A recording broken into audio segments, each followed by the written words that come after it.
Stand by for the broadcast, ladies and gentlemen. Coming up next, Forbidden History Live. What they didn't want you to know that we tell right here.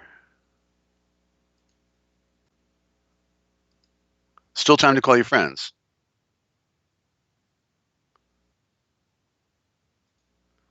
Still time to call your friends, all right? I'm beside myself with broadcasting. And, okay. Please note that the following views and the opinions expressed in this program are not necessarily the views nor the opinions of the Master Force Group, YouTube.com, Free America Radio Network, our sponsors, our partners, and MFG is a private society. Nothing here is ever to be construed as hate, medical, nor legal advice.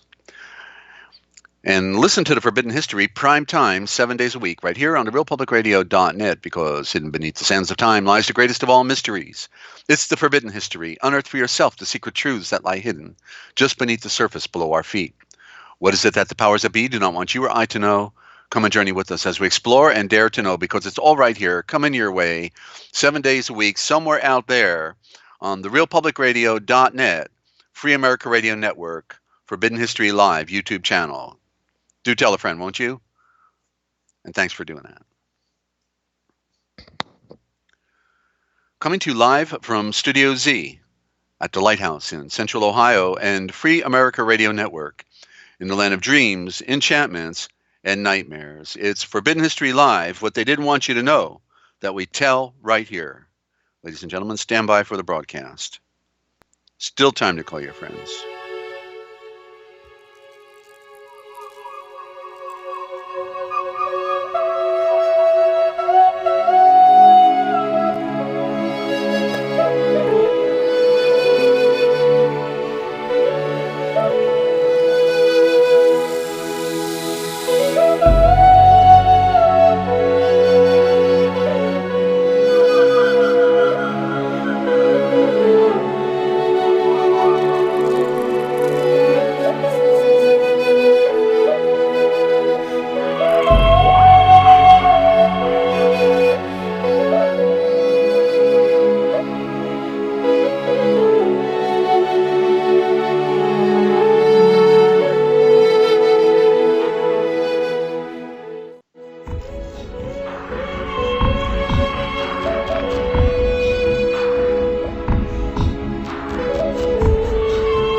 It's the Emergency Broadcast System, ladies and gentlemen, on the Forbidden History Live, and we're ramping up for another important revelation, thought, experience, questions and answers, and all of you out there. I'm your host, Dezert-Owl.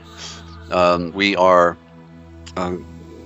streaming around the world, and there is a flood that has encroached upon the land, and worse than anything else, it's happened to those people that we should consider the most, that are unlawfully detained and incarcerated throughout America and around our world. We're in a prison planet, and so we're going to start our beginning program here today talking about the America's brutal prisons, and touch on that real quick. And all welcome to Lynn, and of course Shelly Yochell, our engineer, and those of you out there listening in right now. We have people streaming in, and maybe for the first time, so welcome. We have a lot of broadcasting that we've already accomplished on 3 different networks. The Forbidden History series, my original channel, the Forbidden History series, 4 words, and then here, Forbidden History Live. We're ramping up another round, and then also on Ninja Cat 111 out of Australia, the Forbidden History Chronicles. Okay, that's Ninja Cat 111 down there. So Ninja hopefully will be on in a little bit. She this has on a different time zone down there, but we're my one slogan is when I was doing political activism was making it a better world, trying to make it a better world. Yoda says there is no try, it's only do or don't do. But I was there and did that, and then ended up on a concrete slab one day and looking at a concrete ceiling, sitting on a concrete desk, just sticking out of a cinder block wall, and with a narrow window to look out that you couldn't fit your head through, let alone your body. And so it's an experience I think everybody should have, because your perspective on life and on freedom will certainly be enhanced. You'll be definitely oriented in a different mindset. And I had a radio program called "We Are All Doing Time," and it was a spinoff from my persecution. Having gone through the fire of persecution and having the record for the longest case in West Virginia's history with 2 trials. I walked out the front door of the courthouse on the second trial. The first trial, I was condemned to life without mercy, never any chance of ever coming out. Didn't get to the prison because immediately good people in the sheriff's department came forward with the exculpatory evidence that they knew was not in the evidence file, but was in a different file. So they just pretended, oh, well, look what we discovered. Try to, not make their the sheriff and his henchmen look too bad. And but it was a profound experience to be walking into the courtroom for a second time, and the chief deputy sheriff turns around and looks at me, and he says, "Let's get started," because the good guys came forward. The good guys came forward, and the senior investigator was a Christian, and they knew all along that this was a railroad, that I was on. He used to be the dog catcher. He went up from dog catcher to senior investigator in the sheriff's department, a good guy, and not a part of the criminal clique. And so even a 32nd degree Mason was involved. I talk about the corruption of the secret societies, but there are good people everywhere. And that's the good news. Even in these brutal prisons, there are good guards, and they make a difference for those who are suffering. So my slogan was, we're all doing time. It doesn't matter whether you are on the inside or on the outside, because we are all doing time. And for some of us, it's hard time, and we never get over the pain. We're just going to have to learn how to deal with it. And of course, those on the outside are on the inside with their loved ones. Their hearts are broken, and they're just beside them. And then when they go use the phone, the people are inside. They got to use the phone. They have a special private club of secret handshake people, that get the contract to provide the phone service for the jail. And then it's like they charge you, $1 an hour or excuse me, $1 a minute. Something outrageous, like, for 15-minute phone call, $15. Now add that up with several phone calls a day or a week, when you're trying to save your life. Who can afford that when most people are living in poverty today or near poverty? You see, so it's a racket, and they got it. It's a closed shop, and it's locked up, and you're going to prison whether you like it or not, because there ain't nothing you can do about it. They're going to give you one of their secret agent attorneys who's first of all an agent to the court. He's obligated to the court, and he's more like an enemy spy, just learning all your secrets. And then they figured out exactly how they can wrap you up, package you, and put you away for the next 10, 20, 50 years, and make big money on Wall Street. That's the name of the game, ladies and gentlemen. We're all doing time. And when this is happening, that means none of us are safe. None of us are safe. because it just means you have to cross a yellow line somewhere, and next thing you know, you're somebody's asking you questions, and as soon as you answer questions, you just informed on yourself, and you entered their jurisdiction, and so you better know never to talk to foreign agencies because they are a foreign agency. Okay, the offer, sir. No, I don't want your offer, sir. Thank you very much. I don't accept your offer, and I don't consent to this proceeding. And then shut your mouth. Don't sign anything, not even for an aspirin. They only need one signature in a jail. One signature, and you're there. If you don't sign anything, guess what? You're not there. You're not there. They've got to get one signature out of you. That's why they want you to sign for your clothing. You know, when they take your belt and your shoes and your, and they say, well, just sign for this. You know, you can get it back when you get out. No, thank you. Just give me a receipt, okay? I'm not signing anything. I don't have a signature, because signature means validate. Means you just validated what they're doing when you gave them a signature. Signature is not an autograph. Signature is in the mind. It's a state of being. It's a validation. So these are the things I used to study, of course, when we were all talking about the law and everything. And this is an image I actually picked up and put in the Real Da Vinci Code Etymological Dictionary. I think it's a very appropriate graphic with the only light coming through being from the other side of a window through the bars. And they put you actually under perpetual light, and that's the thing that actually then destroys your internal clock, and then you're like a zombie, and and then how you gonna it's another aspect of the mind control, because I ended up in the hole at least twice because I put paper over my fluorescent light in my cell so I can get some sleep at night, and usually the good guards will ignore it and let you go, but the other ones, they come around and they say, okay, we're going to put you in the hole. 30 days. Oh, geez, because I wanted to sleep. Thank you very much. And good to have Ninja. Glad you made it, Ninja.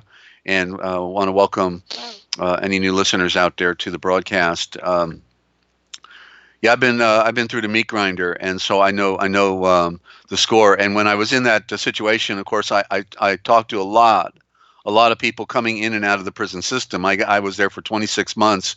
In the regional jail, Moundsville, West Virginia, and so people going to court, coming in and out. I played chess.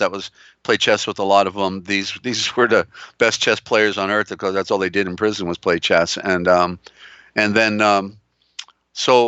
I have when I did my Real Da Vinci Code Etymological Dictionary, of course I mentioned the prisoner thing in there, and I have opened up my Real Da Vinci Code Etymological Dictionary here from 2011, and I have a section on the prison issue, and also on a synthesis of the Soviet textbook on psychopolitics, and that was interesting. When they put me in the mental hospital, I had a copy sent to me so I could read it there. It was called Brainwashing, a synthesis of the I can't read that title there very well. Of the can't read it, but anyway, textbook on psychopolitics, because the psychiatrist is more dangerous than the prosecutor, because he can just write you off, and they don't even have to have a trial, and that's what they were trying to figure out what they were going to do with me. Yeah, but then they figured, no, I guess he's too competent. We'll try him. Yeah, that's all right. So I liked it when I was in front of all the psychiatrists, and of course, the only thing I would ever say was, due to the nature of the crimes being committed against me, I can't say anything at this time, because I knew if I talked to the psychiatrist, I would lose. So I had a pat statement. You got to know what to say and what not to say. And you don't want to talk to them, okay? Because they're just trying to figure out how to declare you crazy. And it would have been great. Better than prison would have been, to be in this mental hospital. The good food, lobster, get outside in the grass and lawn every day. Just wear regular clothes. That would have been a great deal. But of course, I wasn't wanting to go anywhere with these people, no matter where they wanted to go. And I was trusting the Father above. Even when they brought the attorney there, I told him he can't help me. I'm trusting the Heavenly Father, and had tears coming down my eyes, because I knew this was the test of my life. But even when they figured, when they got me to the mental hospital, they could then put the fear of God in me, and that I would then take their attorney. But no way, Jose, was I going to talk to a foreign agent that was, in a little backwater of the Panhandle of West Virginia, all inside clique, secret handshake club members, the mafia to the extreme, and ancient river pirates on the Ohio River. They've had that shop locked up for hundreds of years. And just like they do right where I am right now today, and hoping to leave real soon. Yeah, it's a wonderful world, Mr. Smith. But anyway, so in there I have a little banner I put up for my former boss Eddie Kane from American Rights Litigators. I have here Free Eddie Kane, an American Rights Litigator, and then he changed the name before the CID invaded his ministry, a Guiding Light of God Ministries, and so I was there for a year with Eddie Kane, and what a deal. He had like a file of 5,000, 6,000 clients, and some of them were Hollywood people that were like who was that? Barbara Streisand's husband, Henry Fonda's son, Peter Fonda. Wesley Snipes. Eddie was ultimately tried by the not the CID, but then a federal case was made against him, and he and Wesley Snipes and three others were all indicted together. So that was a big thing in Florida, when that happened. So Eddie was one of the people. If you heard about Wesley Snipes getting indicted, Eddie was one of those people. And basically, Wesley Snipes and others, they just didn't want to participate in a criminal activity. They wanted to. Wesley Snipes was claiming to be a Christian. I don't know how he could have made some of those movies, but but nonetheless, his heart was there, and that's where it begins, right? And so Wesley Snipes just didn't want to participate in a racket, and so then they get their little mafia out, and they come after you, and they kidnapped Eddie from Panama. He was down in Panama, and the FBI came down there, broke the law. Oh, no, the FBI broke the law? Yeah, they broke the Panamanian law and kidnapped an American national and then a Panamanian national to get him up there. So even when they went after the FBI at the airport on the tarmac with an affidavit from the I don't know what it is, Attorney General or whatever, but no, so they kidnapped them. So they break the law just to enforce their phony code rules and regulations, and to have a barbecue, on us, because they love to fry and fricassee people, ladies and gentlemen. That's called the beast system, because the beast system wants to eat you up. Yum yum, eat them up. Yeah. Mm-hmm.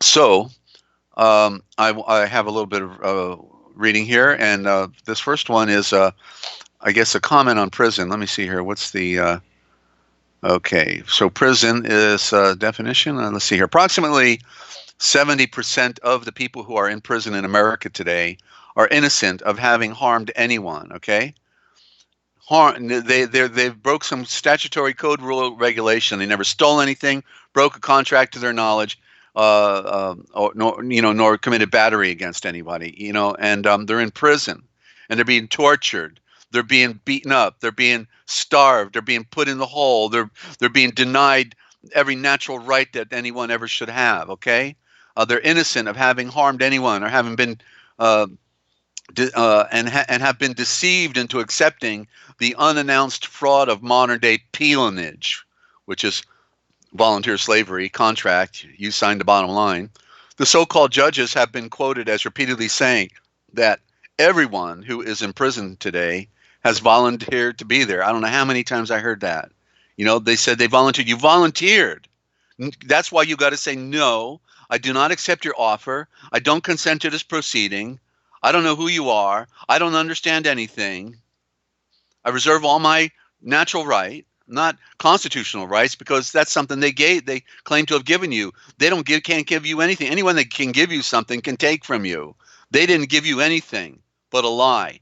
You have natural rights, and your sovereignty must be in Yeshua, because that's the only sovereignty that really exists, that there is. Okay, it's in the one who made all things. That's where it's at, ladies and gentlemen. Okay, so take note of these things, all right, because one day it may have relevance for you. Okay, so then I also did a program for Leonard Peltier, Leonard Peltier, and I have it was called Free Leonard Peltier, and he is the #1 prisoner in the entire world, political prisoner, a Wounded Knee and Pine Ridge Reservation story.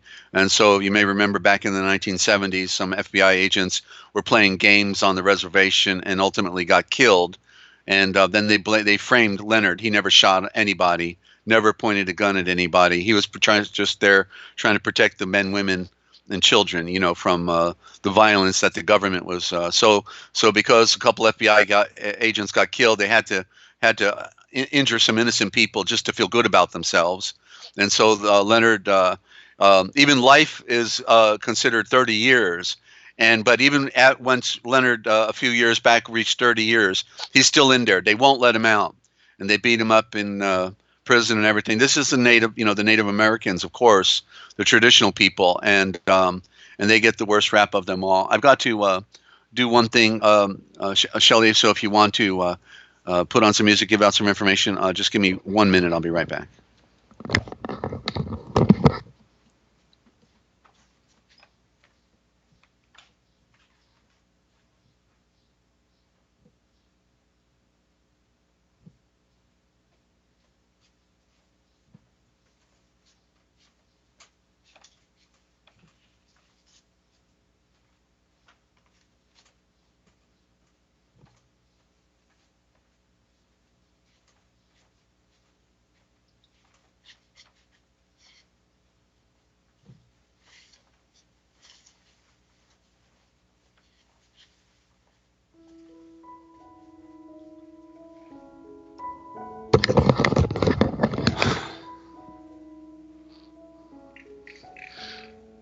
Okay. I don't know where we're at. I'll have to put this.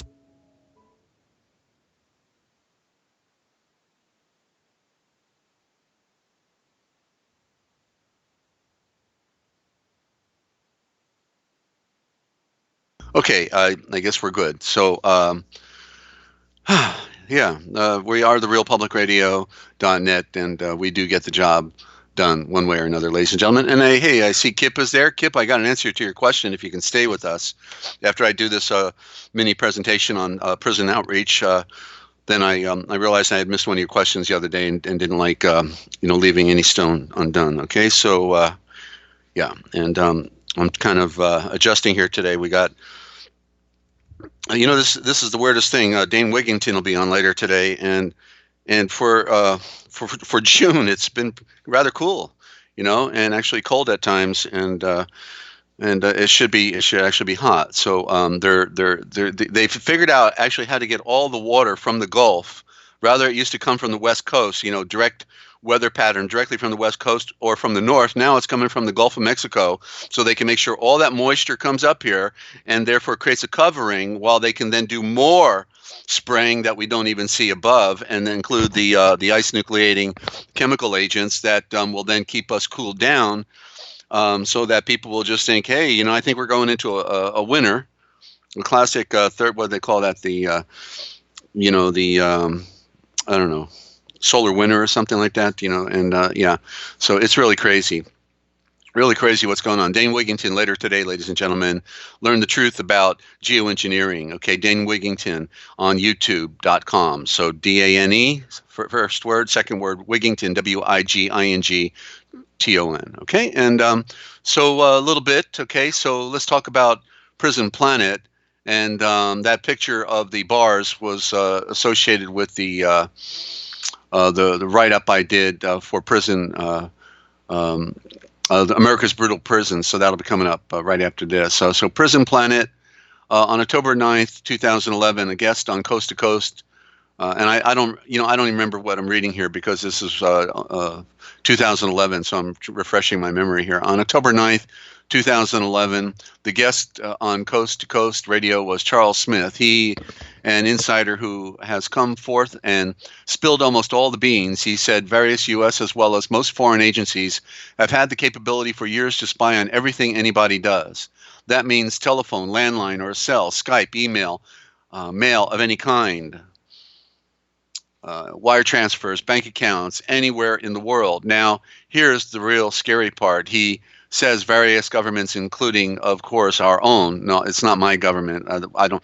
I have my government's the kingdom of heaven, and it's not governmental. The governmental, the mind, um, with a sword. No, and developed radar arrays years ago that can wirelessly see every keystroke on any computer they feel like targeting. This means that there is no possibility of secrets unless hand carried.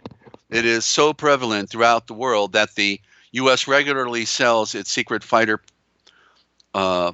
plans to Russia and China, and that is why both countries have fighters that look suspiciously like ours and each other's. And he went on to reveal that the reasoning behind this is that the U.S. is completely based on the military-industrial complex. This requires constant refunding to stay ahead of the potential threat of what our dear pretend enemies have developed. Therefore, it follows that if they have something as modern, up-to-date as what we have, then we must have more funding to gain the upper hand and create something better than what the enemy has. The entire program went from one shocking revelation to another, and any guy and to another, and the guy never faltered when asked any question. He sometimes danced around which agency was doing what, but was very straightforward in naming many names and agencies. Seems like it's the Air Force secret agency we never knew existed that is the big mamu in much of this. Yeah, that's the mind control one for sure. And they gave some of their people LSD back in the 1960s just to see what would happen. A lot of them jumped out of windows and such. And I also met numbers of people that came out of the Air Force. I'm ad-libbing here, interjecting. And, and so the Air Force was used as a platform for mind control and brown nosers, and the ROTC in school, all that stuff. Yeah, to get little puppy boys ready for following orders, just following orders. Yeah, we have no chance of ever fixing this. Nada, zip, zero chance. A special report by the Info Wizard. Oh, that was Peter Dorset, the Info Wizard. Yeah, Peter up there in Sacramento. Okay, and so and then one more here. And so I in the process of meeting extraordinary people in my radio broadcasting, I then got to wind of a prison guard who actually was a good guard and was exposing the abuse and the extreme manipulation of the population in prisons by other prison guards. It was a criminal racket actually, and they would do the most heinous things, stage fights.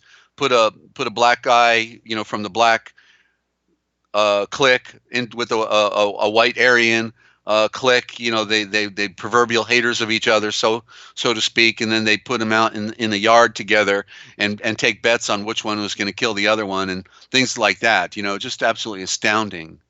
And what happened? So he came forward and then ended up having to carry a gun to protect himself. But he wrote the book America's Brutal Prisons. So I wrote a back page, promotion for the book that went like this: Brutal Prisons, a press review. America's Brutal Prisons. Everyone should be concerned about America's brutal prisons, as from behind the green wall comes out the most powerful expose ever by ex-prison guard DJ Vodka on the worst prison system in the world. They are not built nor intended to rehabilitate, but instead, behind it all, lies one of the greatest experiments on human psychology, behavior, slave labor, torture, and mind control. How can it be that the people who are in control today are actually more criminal and more sinister in their behavior than the very people that they are supposed to house and protect?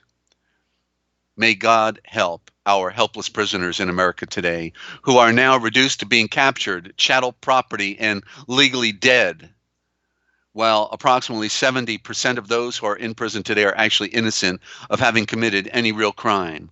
So now that the real truth is known, who will go after the real criminals who are standing there holding those precious keys over life and over death? Thank you, DJ Vodka. our #1 prison guard in America today, for being so brave and coming out while breaking their code of silence. You are truly an American hero. No American, nor anyone else for that matter, ever deserves to be tortured, ever. Dezert-Owl, survivor of torture. We are all doing time. Free America Radio Network. And yeah, so I created a radio program for DJ Vodka, and we did several months of broadcasting. So that's the legacy of our world, ladies and gentlemen, of our planet, our prison planet. They just drew lines in the sand. You're a prisoner in America. You're a prisoner in France and Germany. You need a passport, and they're going to ask you to bend over and ask you questions, and who's your mother, and they want to know. They want to know because maybe they want to use you or abuse you or just deny you your natural right for freedom or free thinking. And that's the nature of this world, ladies and gentlemen. So congratulations, you're here, you're on the prison planet. You've got to deal with it, and the good news is it's not really our world, and it's not our home, and so we'll be talking about that coming up in our broadcast. Okay, so prison planet, and we're all doing time, and so don't forget, it doesn't matter whether you're on the inside or on the outside, because we're all doing time, and for some of us it's hard time, and we're never going to get over the pain. We're just going to have to learn how to deal with it, and that's what we do right here on Forbidden History Live with all of you. Okay, the good news is you're not alone, because we are in this together, and we can make lemonade out of lemons, and I love lemonade. Once you squeeze those lemons and get everything right, and just put the right mix, you can actually drink it. So that's what we're going to do. Okay, so and now I just want to get back to we have a truck driver that's listened in on our last program on Ninja Cat 111, Kip, and I hadn't seen him before, and until was it yesterday? I'm losing track of time already. I think it was Thursday, actually Thursday. And so anyway, Kip, you had a question, and so you said, so if men say praise God or praise Jesus in ignorance, does he know their heart? And the answer is yes, of course. If we only referred to him as Bob, if that's all we knew, somebody mentioned one day that God's name is Bob, and you called him Bob, he would listen to you, of course. He's wearing a mask. The way it is this in this occult world, the occult world takes over everything. So they took over our truth. They took over our scriptures. They took over our translations. They took over our words. They took over everything, right? So what we've been handed when we came into the world in our diapers, then it's only whatever we've been told that we know. And so we were told the guy's name is Jesus, and he's related to God, all these pagan terms, and they're worse than pagan actually when you know the real meaning of them. And so the beauty is that he comes to us wearing the mask in the beginning, but then at one point he takes off the mask and says, this is what I really look like. This is who I really am. And so he's a revealer, and ultimately, and that's what's happening, of course, in our modern time. Thank you. It doesn't abdicate us of our responsibility to find the truth, though. That's right. And so that's the deal. It was, Jesus introduced me to Joshua. Then Joshua introduced me to Yeshua. And then Yeshua introduced me to the deeper, Yashulim Va, the more primitive, and then Yashulim Vashe, the most primitive. And these are, in other words, if we look at the German and at the Pseudo-Sanskrit, we notice that the words in India, and in the Deutsch, they have like words with 30 letters in them. So these are the most primitive source material for our original Indo-Germanic mother tongue. And you see these words are giant because they're components of many small parent root forms. And so what's happened is they abbreviated the words outside the Vatican at a place called the College of Abbreviators, run by the Jesuit Curii. They put the cure in your eye, and you're not going anywhere. You got mud in your eye. And so once then the parent root forms, the original, what are based on the capital letters in our alphabet, not the minuscule. We got a dual system. Never in history did we ever have a dual system. 2 alphabets? What? Huh? Where'd that happen? because they always only had one alphabet. So they've engineered our world. And so the capital letters are the original, and they've been perfected by their form as perfect symbols. They actually by the Kabbalists. And it's okay because the capital letters tell a story that I'll be talking about in the future on the broadcast. It was the alphabet that opened up to me first, the symbols. And once I began reading the symbols, then wait a minute, okay. And so you got these two symbols together, and it means this, like AR. AR means to plow. AR means power. AR, is the power letters. The A is the first letter of the alphabet. R is the prime root of the word royal. Okay, so it's the royal A. It's in R. We see it in armament, army, arbitrary, argument. So the R is it's a power force expression, and plowing the ground is a power force expression. And I think Ninja was getting you the Book of Wisdom as well. So I just wanted to thank you for a wonderful contribution on the last broadcast, Kip. You're obviously a fine gentleman. A truck driver has got a lot of great sense. I'm a former truck driver myself. Did chemical transport, and then I became a commercial tourist and went coast to coast after my divorce, and got to cross this big land again. It was a great opportunity, and what a beautiful land we have, and they're destroying it all. So it's pretty sad, pretty sick, and but we got to deal with it, ladies and gentlemen. So that's why we're here. And I'll tell you what, I'd like to do just a very short 2 or 3 minute break. Shell, I don't know what you have to Shelly to play, but I'm going to go ahead and mute out, and then and be good to go here in the Dictionary of All Scriptures and Myths. Okay, so don't go away, ladies and gentlemen. Just go refresh your cup of refreshment, or but come on back, okay? Because we're just getting started here today. Got some interesting stuff to share with you, okay? And glad you tuned in. Hope you are telling your friends.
Okay, and we're back, ladies and gentlemen. Perfect timing.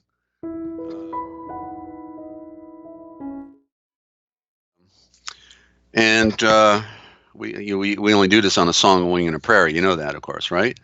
And but we do get the job done. That's the thing, okay? But you are a prayer, ladies and gentlemen. And before I get into Dictionary of All Scriptures and Myths, I actually got to follow up for Ninja Cat out there because Ninja got me going on this thing with the U, and so the U lamb, and so I looked it up in my philosophical library, the book from the philosophical library by Shipley from the 1800s, Dictionary of Word Origins, and so let me go there. EW ABCD. And where is that? ULAM, EW, WXU, eugenics. That's a good word, eugenics. I love it. Here it is. U. Okay, mutton. Okay, it says C. Mutton. I think that's MUTTON. So mutton. Isn't? Oh yeah, mutton is the lamb. They, when you have lamb, they call it mutton. And so so then I looked under mutton. But the thing that's interesting about this spelling of U, it has no logic because all the letters are corrupt, the E and the W, and so I realized that the letter EWE, when you put the letters back correctly in the original thought, all of a sudden you get A V A, capital letters, and there's your sound wave, and there's your Ava. The correct for Eve is correctly Ava, and Keva is the full title of Ava, or Vive. But so what's interesting is this: the lambs, the female lambs, are the Ava, the Eve, and so there's definitely a mystery here. I've got to do further research on it. So let me go to mutton now, and Ninja, of course, don't forget to put that check in the mail, okay? Because you're hearing it here first, you know that, and that's okay. I'm joking with you.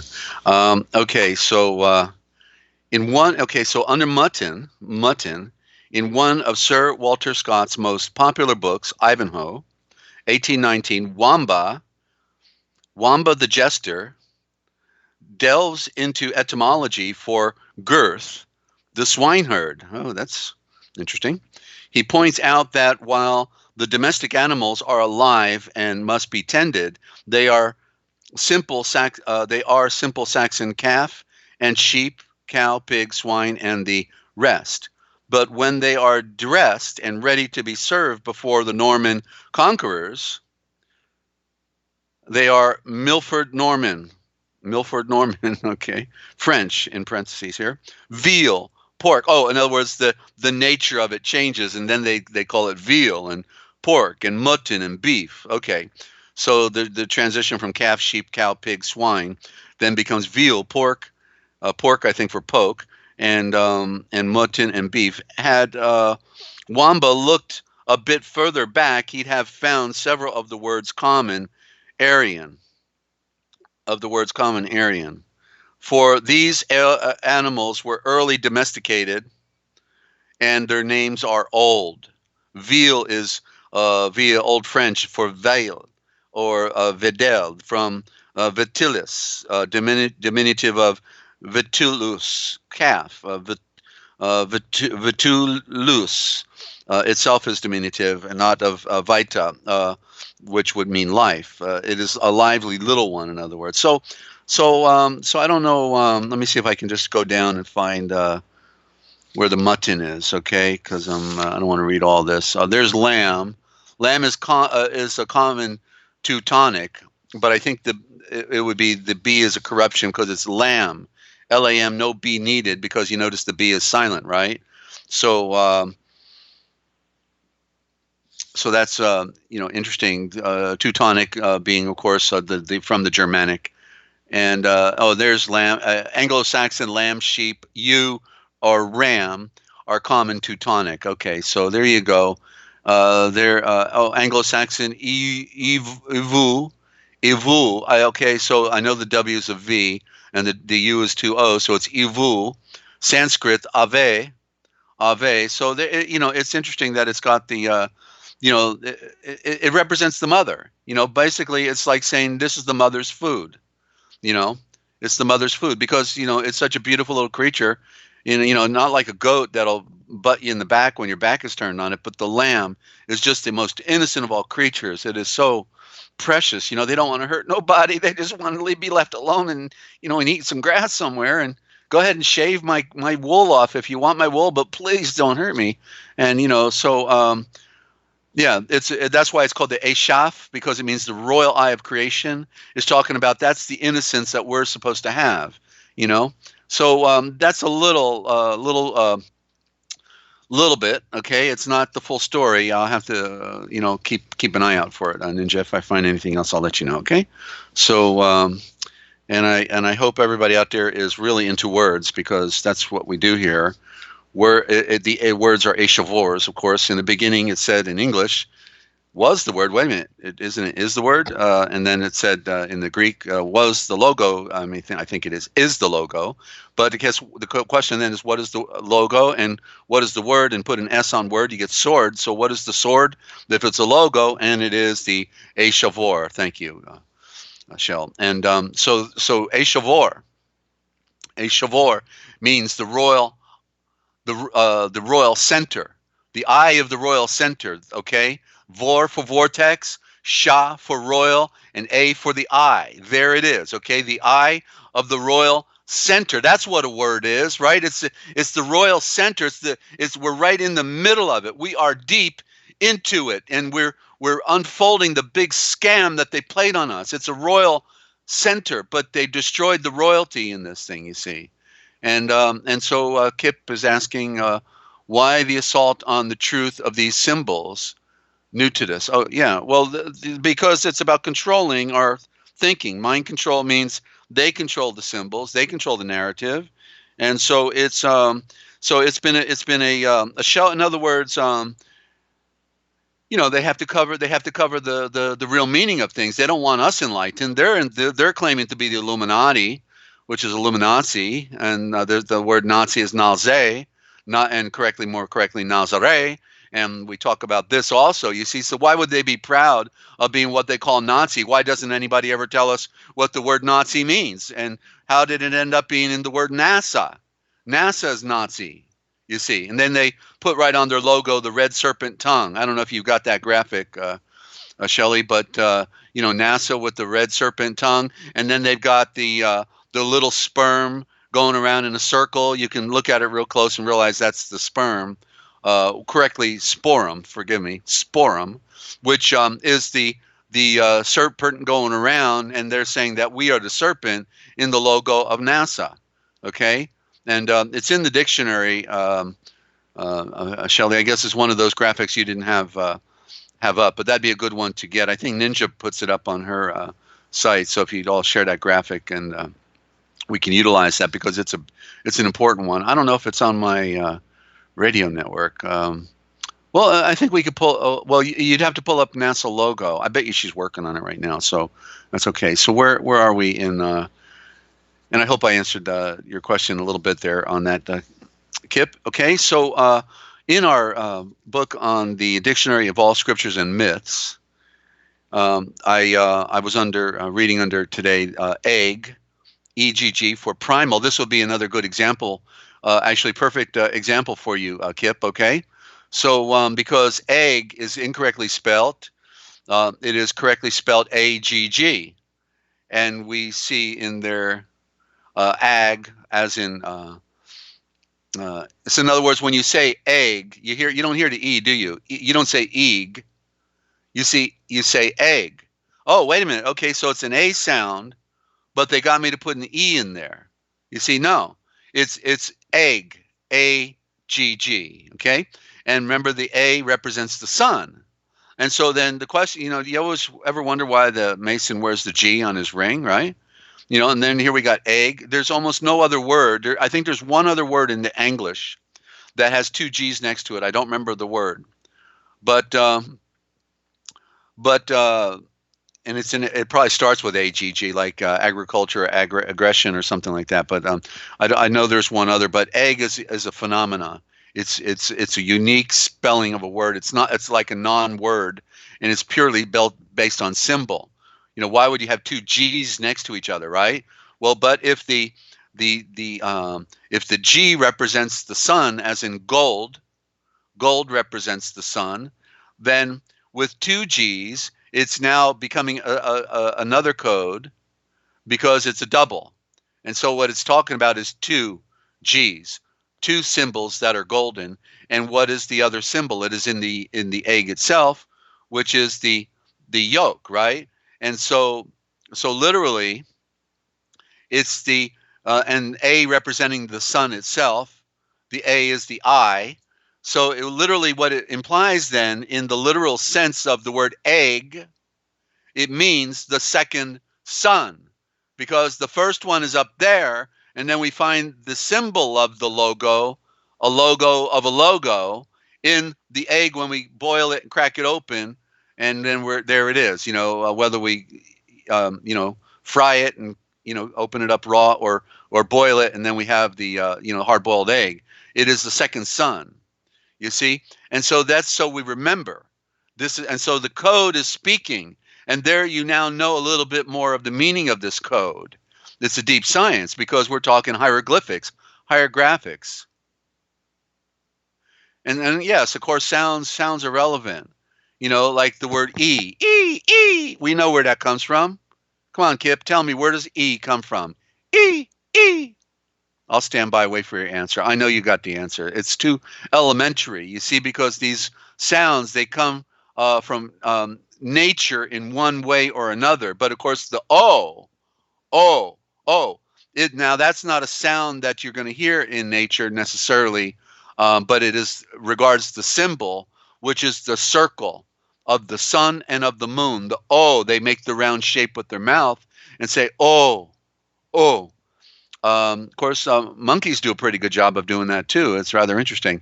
But you see what I'm saying? You got it. A bird. Thank you very much. A bird goes E, E. And so then where did the letter V come from? Well, because the birds, they like to fly in V formation. And so there's another letter associated with birds. So we got E and V. And then, well, this is interesting because then we got Eva. Eva, if we use the corrupted form, because they switched to A with the E. It's part of the trickery they do.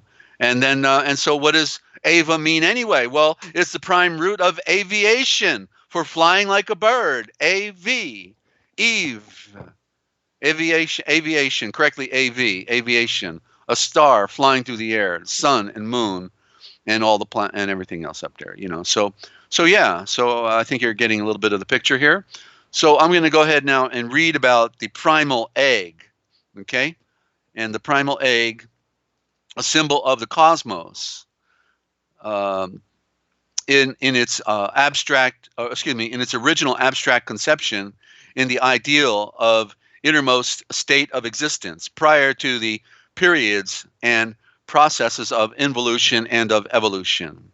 Verily, in the beginning, this universe was water, but now, and I'm reading from ancient scriptures now, and because and there's a series of them, and they're all relevant because all the ancients were attempting to speak truth to some degree or other. We know that priesthood played a lot of trickery, but in the many of the scriptures, they were actually attempting to convey the truth. It didn't matter that the priesthood was corrupt and behind the scenes.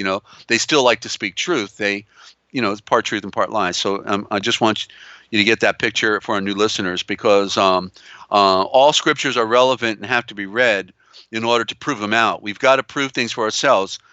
We are, that's one of the things that we expand our horizon with, because many of the ancient cultures were telling the same story, just like the classic Sumerian, with the Epic of Gilgamesh, telling us our,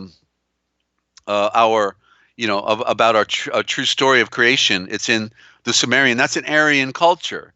Okay, we embraced the Aryan culture from from before the flood. And when I'm talking about the Aryan culture, I'm not saying the Aryan are better than anybody else. Okay, we are all made by the divine light, but the Aryan had a job when he came to the planet. He came as the last race that was made by the great Olafheim, the great love, because he wanted to bring truth to mankind, and he was coming through the Aryan race, but they were corrupted. Okay, they fell.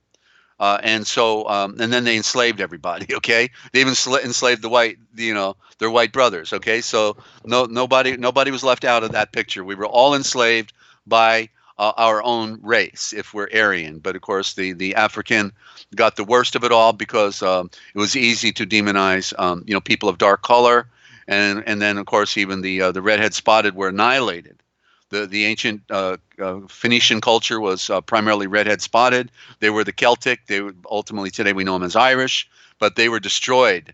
How come there's just only little remnant on an island when literally they proliferated all of Europe before the flood and all the way down into Persia and into India? Okay, they were annihilated. And okay, so before I start my read here, let me see what Kip has to say. So Satan has always desired the same worship and praise of our fathers. The lie has closely mimics the truth. Right? Yeah, it's a counterfeit. But you need to know the meaning of the word Satan and what Satan is and is not, Kip, because that's part of the intrusion into our minds of false images and false ideas. And so that'll be a story for another day. I've got to try to pace myself here. I can tell my throat's already getting strained. Alrighty, so let's give it a shot, shall we? So, verily, in the beginning, this universe was water. So it's really talking about the cosmic sea. There was nothing but one giant cosmic ocean, not the literal H2O, but they regard the above as the great ocean. That's why the planets are floating in it, you see, bobbing up and down in a cosmic sea. Nothing but a sea of a cosmic sea. The waters desired. That's right. The desire is to possess. How can we be reproduced, duplicated? They toiled and became heated and fervent with fervent devotion. It's all metaphor, talking about this creation here at the beginning. When they were becoming heated, a golden egg was produced. That's the sun, the golden egg. The year, indeed, was not then in existence. No, of course not, because there was nothing that went around it. There was nothing going around. It was just in the darkness, waiting to be ignited by the great breath that breathed. When it said the breath moved upon the cosmic waters and then breathed into a star. It said the spirit moved upon the waters, but of course it's a little deeper. This golden egg floated about for as long as the space of a great age. It'd be like 1 billion years, That's out of Sata Bharat, and I'm not familiar with that work, but I'm just reading it out of this definition here. So it goes then into other scriptures. Orpheus declares that chaos first existed, eternal, vast, uncreated. It was neither darkness nor light, nor moist, nor dry. See, nor moist nor dry. That's the cosmos. Nor hot, nor cold, but all things intermingled. In course of the eternity, its outer parts became denser, and so sides and ends were made. Things were being formed, and it assumed the fashion and form of a gigantic egg, the yolk, and specifically. Clement recognitions. That's Clement. I'm assuming that's one of the followers then of Yeshua. I'd have to do some investigation on that. Before the beginning of things, the great and invisible Yahweh alone subsisted, of course. There was no motion, no darkness, nor space, nor matter. There was no other than Yahweh, the one, the uncreated, the self-subsistent. And that's out of The Perfect Way, page 53. From the absolute being must first be emanated life, energy, spirit, and the first manifestation is objective. The first manifestation is objective. What is the first manifestation? Let there be Zorain. Let there be the light. That's the first manifestation. And that's before earth and anything else. And they mistranslated all the scriptures on purpose because they wanted us confused. That's Babylon, confusion. That's how they control our thinking, because we're not smart enough to figure this stuff out. Only Yahshua is the revealer. And therefore, the first manifestation is the objective, and therefore, which is light, and therefore is primordial substance, talking about the atomic, the atom, the Garden of Atoms, not the Garden of Eden, but the Garden of Atoms is the light, the sun, or monadic essence, the container and mother of all that is to be, the mother star, where everything came out of the mother and was formed into what we see today as our creation. Everything. This divine reality is symbolized by the Viator. Maybe you could throw up that symbol of the sun for a moment, Shelley. That'd be a great image for them to be looking at while we're hearing this, I think. Thank you. And she just pulled that up yesterday, I think, or the day before. But yeah, the light, ladies and gentlemen, get the picture, okay? The great logo in the sky. Nobody points to it. Nobody defines what the logo is, but we do here because we got the picture, okay? And this divine reality is symbolized by the water or the chaos. That's the cosmos again, you see. But the lower sea, the lower ocean on our planet is a reflection of what's above. So we see a lot of chaos in the water too, a lot of scary creatures in that dark deep, right? We wouldn't want to go swimming out there by ourselves, certainly. And even the ancients were afraid to go out there in a boat. And it is described as becoming active within itself through commitment. It says devotion here, but the reason it puts a character on creation is because creation is Elohim, Ulavhaim, Elohim in the corruption, Ulavhaim in the more primitive original thought, and because it means the divine love is behind it. Okay, so it's sort of like your computer has a software program, it operates, right? You click a button, you tell it to go do this, boom, it goes and does it.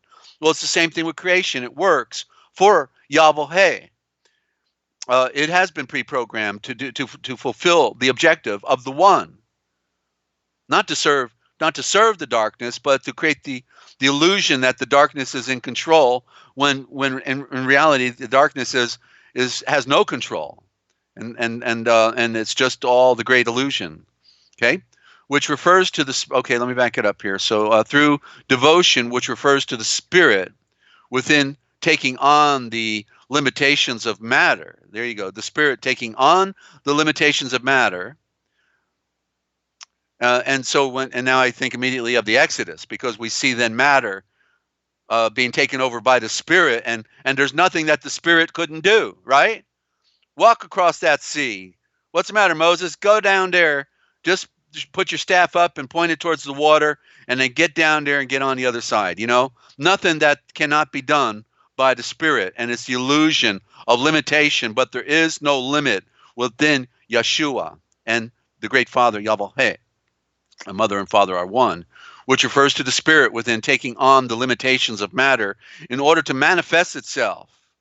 That's right, because it had to be in a house in order to have everything is in a cavity of form, right?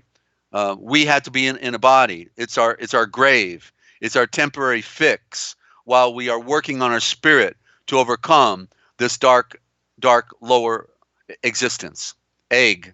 There's the word egg. Existence. Okay. There you go. After a long period, the primordial matter became so far generally organized as to bear semblance or analogy to an egg ready to bring forth the higher qualities, Elohim, Ulafim, and the structure of the universe, the perfect creation, in other words. Only when this point is arrived at does the cycle of life, the year, is symbolic of that cycle of life, one sun, commence. Does the cycle, so only when this point is arrived at does the cycle of life commence. It would be useless for the higher qualities to emerge until, let me write that again. It would be useless for the higher qualities to emerge until material conditions were prepared to receive their activities. What profound truth, ladies and gentlemen. And this is Gaskell. This is Gaskell himself writing this, because I know the bigger letters on the definition Argaskell. And wow, this guy was so fantastic. You see, I'm going to read that one more time. And it would be useless for the higher qualities, the perfection that ultimately Yahweh was looking for, to emerge until the material conditions were prepared to receive their activities. And now here's a Meitzarim myth, Egyptian myth. And which also no different than coming out of the Vatican, the story of Christ, are speaking proverbial truths, even though we know the occult of failed priesthood were behind it all. But the people loved it because they loved what they perceived to be the truth for their time and for their people, because they were embracing a mythology that was identical to the one we embrace within Yeshua. The mythos is your life story. The myth is, as we see in the word May, is your creation story. The creation is in May. The best month of the year is May in the Northern Hemisphere. I, Osiris, rise out of the egg in the hidden land. May my mouth be given unto me that I may speak therewith in the presence of the great Elohim. The sunrise of that Tuat, underworld, the sunrise of the underworld. We are the underworld, and the sun is rising above us. That's Budge, Book of the Dead. The egg of life, having been brought forth from the boundless mother substance, and kept in motion by the subjective and ever-moving mother substance, manifested endless changes. And that's the distinction between creation and Yahweh, right? Because he never changes, but everything down here is in flux. Okay, yet the truth does not change. That's the good news. For within its periphery, a male-female living power is ideated by the foreknowledge of the divine spirit. Father Ether. There we see in the word father, feather, for spirit, right? And also we see Fe Thor. Then the Fe Thor is the power of the mother. Okay, it's all in one Eshavor. You see how powerful. We use it all of our life, Father, but we never get the meaning of the deep pantation. What was there for us all the time, but nobody could tell us until it was revealed by Yeshua, which is also then the divine spirit, which is then also in the egg, for sure, because there is nowhere that he is not. Which power Orpheus calls Phenes. Well, there's the word fan. As you know, I've talked about the word sharfan, the word which sounds like sharpen, because the light is sharp, is as sharp as it gets, and the sharfan. Then you can hear the word serpent, a root form of the word serpent, and also shark fin. Shark fin. They'd say sharfan, the fan, the power. The shark, don't go in that water. Oh, and then you go surfing, and there's the sharfan again, the serpent riding the serpent, the sharfan. So fan is the spinning power, the light particles that come down. Okay, so which power, then read it again, which power Orpheus calls the Phenesh, the fan, the essence of power, or the shining forth, the whole universe shone forth by the light of that fire. The most illuminated of all the elements, a star, brought to perfection the moist principle of chaos. It started with the lower and worked its way up from the dark to the light, and boom, everything comes out of the light, and it begins a cycle again in a lower projection of creation, going down, down, down, down, down. But it started with the void and then a star, and let there be Zorain, let there be light. And so the egg, the first and last of all things, heated by the living creature within it, breaks. I say sparks and ignites. And the informed power comes forth. The N-formed, not informed, but N-E-N, formed power comes forth, as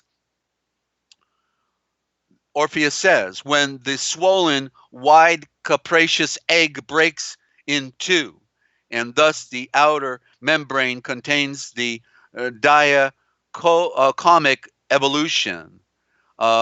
Perhaps could be represented by sun and moon. Have to meditate on that one. But he, Phenes, presides over the cosmos as Phenes, meaning the power, the star, the sun, is like a ruling throne in the darkness, right?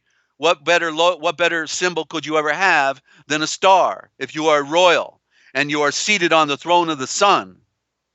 As we talked about this yesterday with the word sun in Psalms 19 and also in Revelation 19, okay, that he rules from the throne of the sun, seated in the sun, as it were seated on the heights of a mountain range, but far beyond that, and in secret shines over the boundless ages forever in this temporal world. It's not really forever because it's everything that has a beginning has an end, but it takes us back to the beyond, to what was before the beginning, into the eternal realm.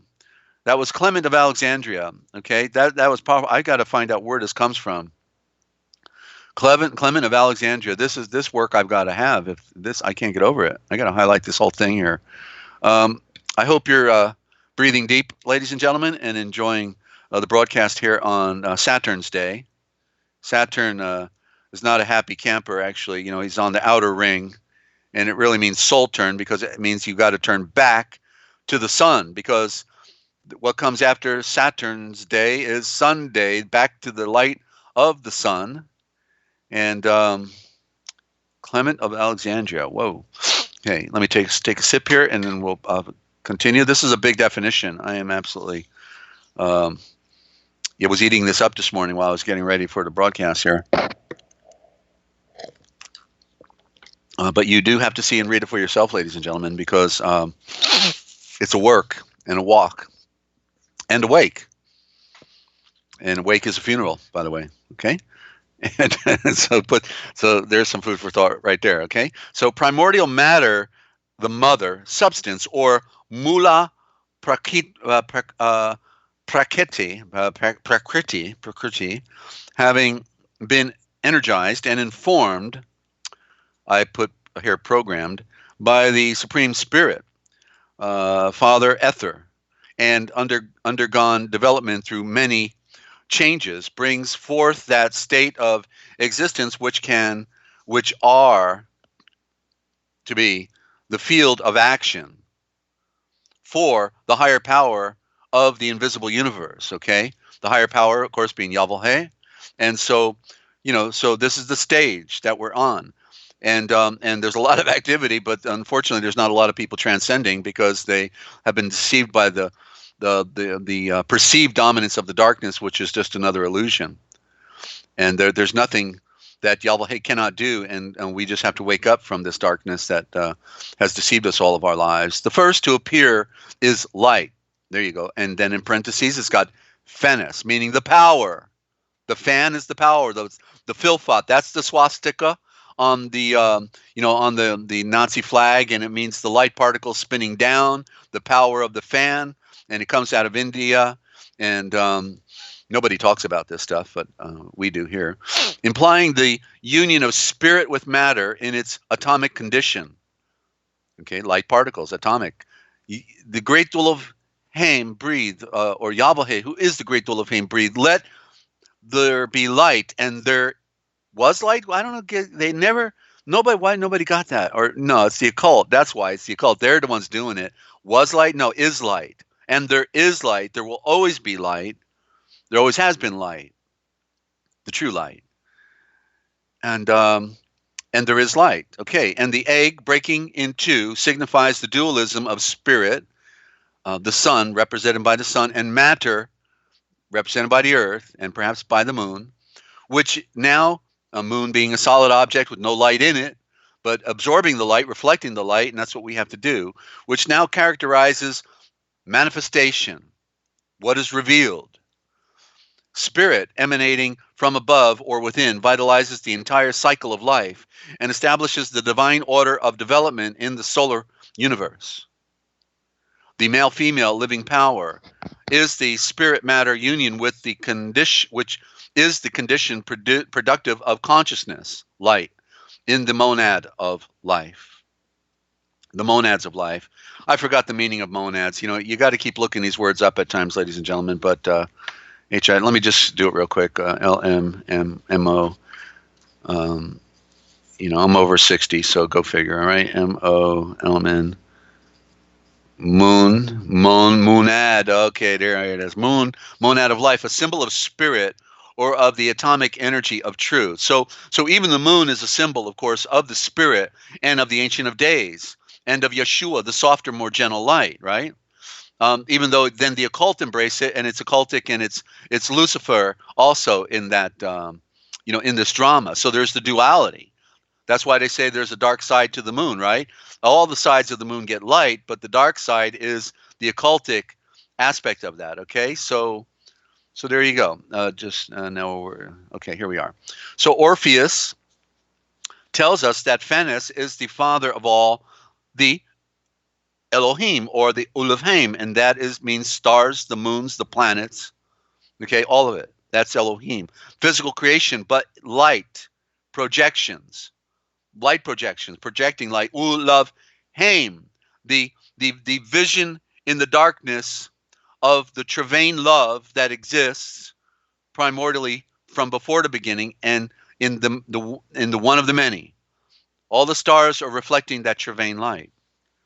Okay, and so Orpheus tells us that the Phanesh is the father of all the Elohim. For their sake, his offspring.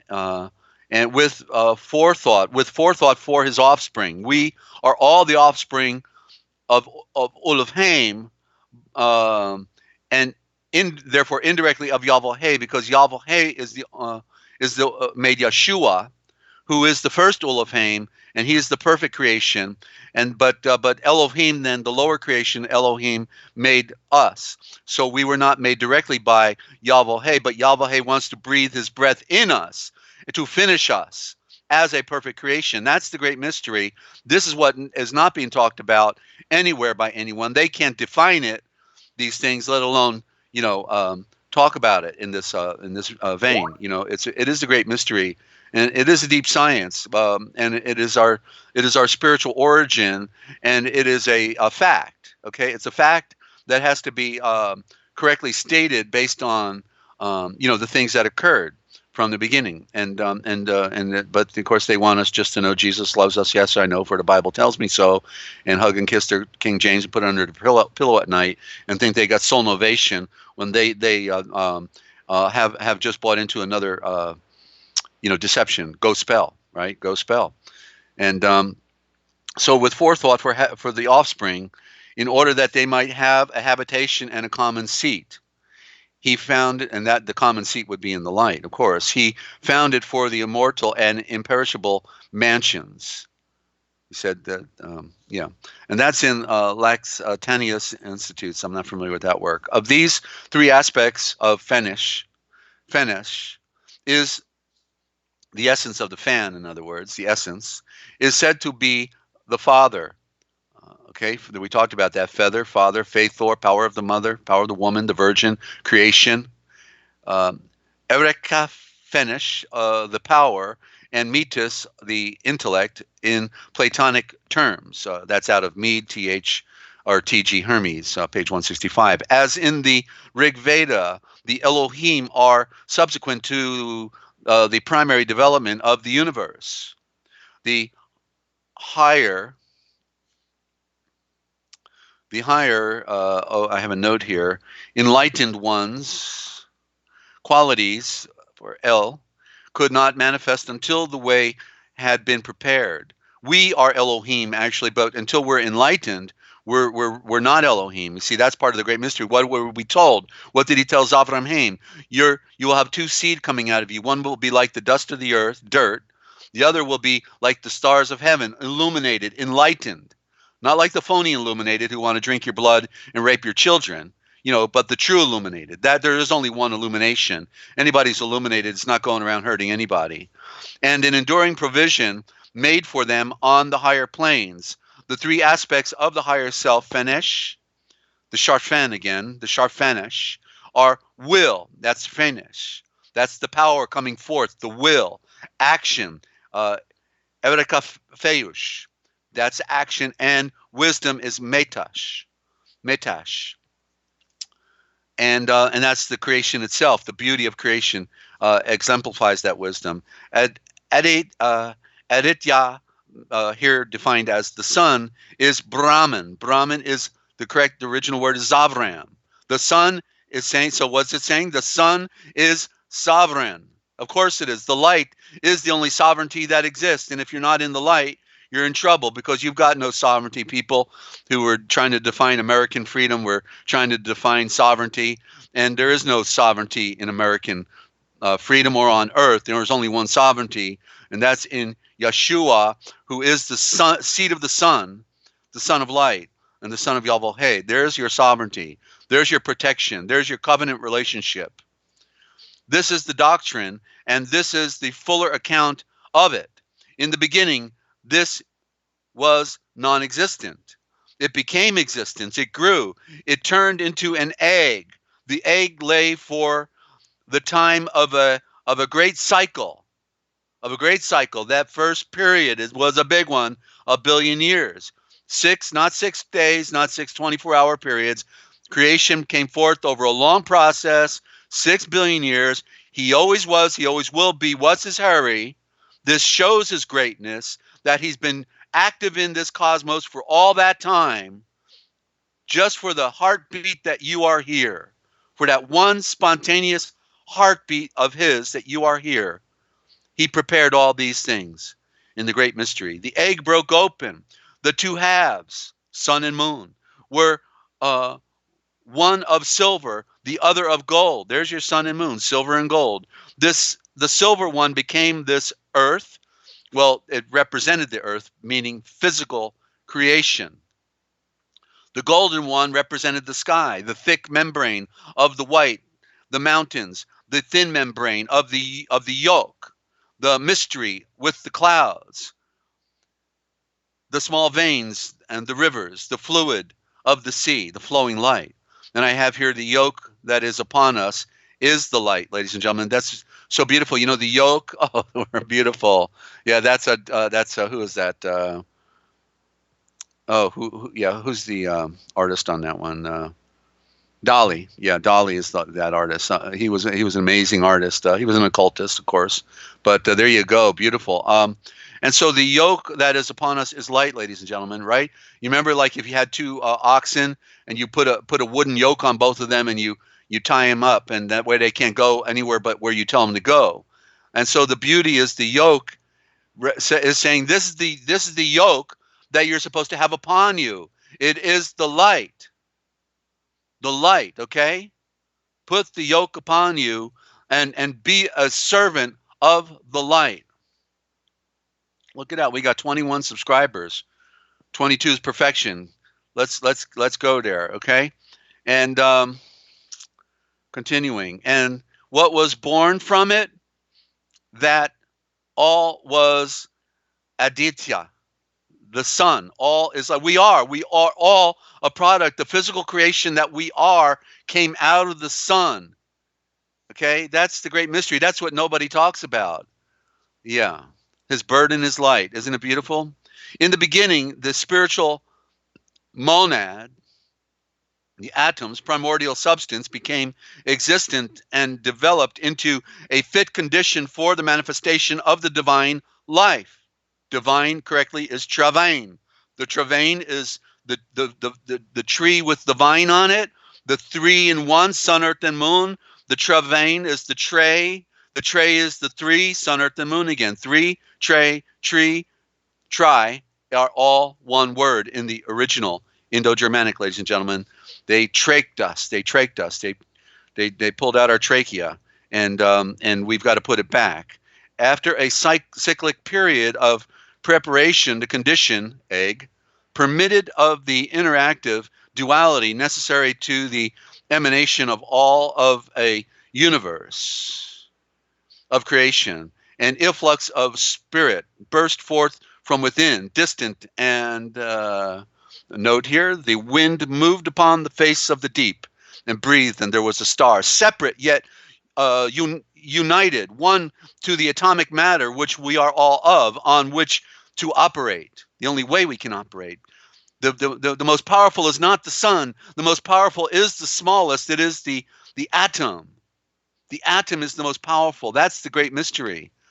And just to cap off something I always like to point out, is that 1 8-ounce glass of water. I thought this was profound the first time I heard it when I watched a program on the atom, and they said that there are more atoms in 1 8-ounce glass of water than there are glasses of water in all the oceans of the world combined. More atoms in 1 8-ounce glass of water. What a mind blower, huh? This creation, this great, this dream that we are in, that we have to wake up to, an influx, of the Asia Spirit. The spirit burst forth from within, distant and separate, yet united to atomic matter on which to operate. Matter, earth, primordial. Some of the atoms give you your blood cells. Some of the atoms give you, your fingernails. Some of the atoms create your eyeball. It's just like there's no end to what the atoms become, and it's all the same at the bottom, but it's something to do, must be with math. I don't know. Certainly the spirit, but it's an amazing thing. Pure and perfect silver became the receptacle of the spirit on the Buddhic plane. The Buddhic is the Buddhi, that's the flower, and it represents, in the primary sense, the sun. The gold sun, here it is in parentheses, the conditions of aspiration, mountains, truth bestowing, clouds, channels of life, rivers. The river of life that flowed out of the sun. They're looking for the Garden of Eden on the earth when it's the Garden of Atoms, and out flowed the river of light that parted into the 4 directions: north, south, east, and west. And then they want us to think it's the Tigris and Euphrates and the Nile and the Ganges, And I thought it was all one river. It came out of one point and then split into 4 directions. And they can never answer that one, because it's all the delusion. This is the lower garden. Adam was taken out of the Eden, which is the atom, and placed into the garden. Okay, so there's 2 gardens, a higher garden and a lower garden. Go figure. The garden of light and the garden of darkness. Which one do you want? You love the perpetual war, the flower, the flow of war. Flower, smells real good. The flowers, the flow of war, in the tricks that they played on us. Yeah, the garden, the Canaan. The Canaan is the big cannon, right? That's the word Canaan is correctly Genun, and it means the garden at high noon. And so then they threw it in a cannon, and the cannon is Canaan. It's Genun. It means the sound of the garden. But they just love having wonderful tricks on us. That's the Jesuit for you. Okay, channels of life, rivers, and the divine reality, sea, were established, and so it became possible for the higher self, the sun, that's your soul. You have a soul down here, you have a soul up there, to be reborn, to become the second born into the universe, this universe, as a star. And if she's listening in, I want to say hi to Lisi out there in Deutschland, Germany. I know Yochelleg has a guest listening in today, and just want to say hi there. And good to have you here, Yochelleg, and everybody else tuning in.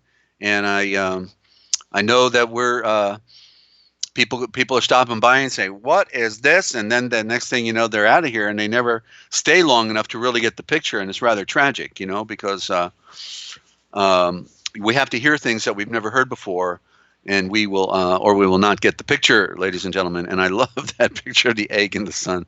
And we still got to find that one for the NASA, okay, the NASA serpent, because that was something we were talking about earlier. And we want to show that NASA is Nazi, and their serpent tongue is right in our face, and that's a sperm that is going around in a circle as the serpent that eats its tail, the Ouroboros, and they're telling us that we are the serpent right there on the NASA logo, Nazi, okay? So it's okay. We're building our. Oh, there it is. Look at that. There it is. Okay. Thank you very much. Got it. There. See, that's sperm. Okay, sporum. Correctly spelled sporum. And there's the serpent tongue. Those little liars. We never went to the moon. Never went to the moon. NASA mooned America. That's right. And you could see it so clearly at the press conference when Neil Armstrong and Buzz Aldrin and the other guy, they're all sitting there squeaking in their chair, and that's when it really hit them real hard. And when they had to go to a press conference, they're supposed to be excited about walking on the moon, And they're like, well, you want to talk? I don't want to talk. No, you can talk. You can tell, you can see it. Go watch the press conference, ladies and gentlemen. It's a wonderful world, Mr. Smith, Mrs. Smith. And Smith is Schmidt, of course, for hammering that steel, right? Well, because they used the steel to steal everything from us, didn't they? Mm-hmm. All right, winding down here, getting near the end, and then we're going to go to a break. It'll be a big one. It'll be our 7-minute break if we got one of those. Okay, so it will be seen from the foregoing passages of Scripture that the emanation of a solar universe begins from the simplest state of substance on the highest plane, spirit commencing to express its qualities through matter.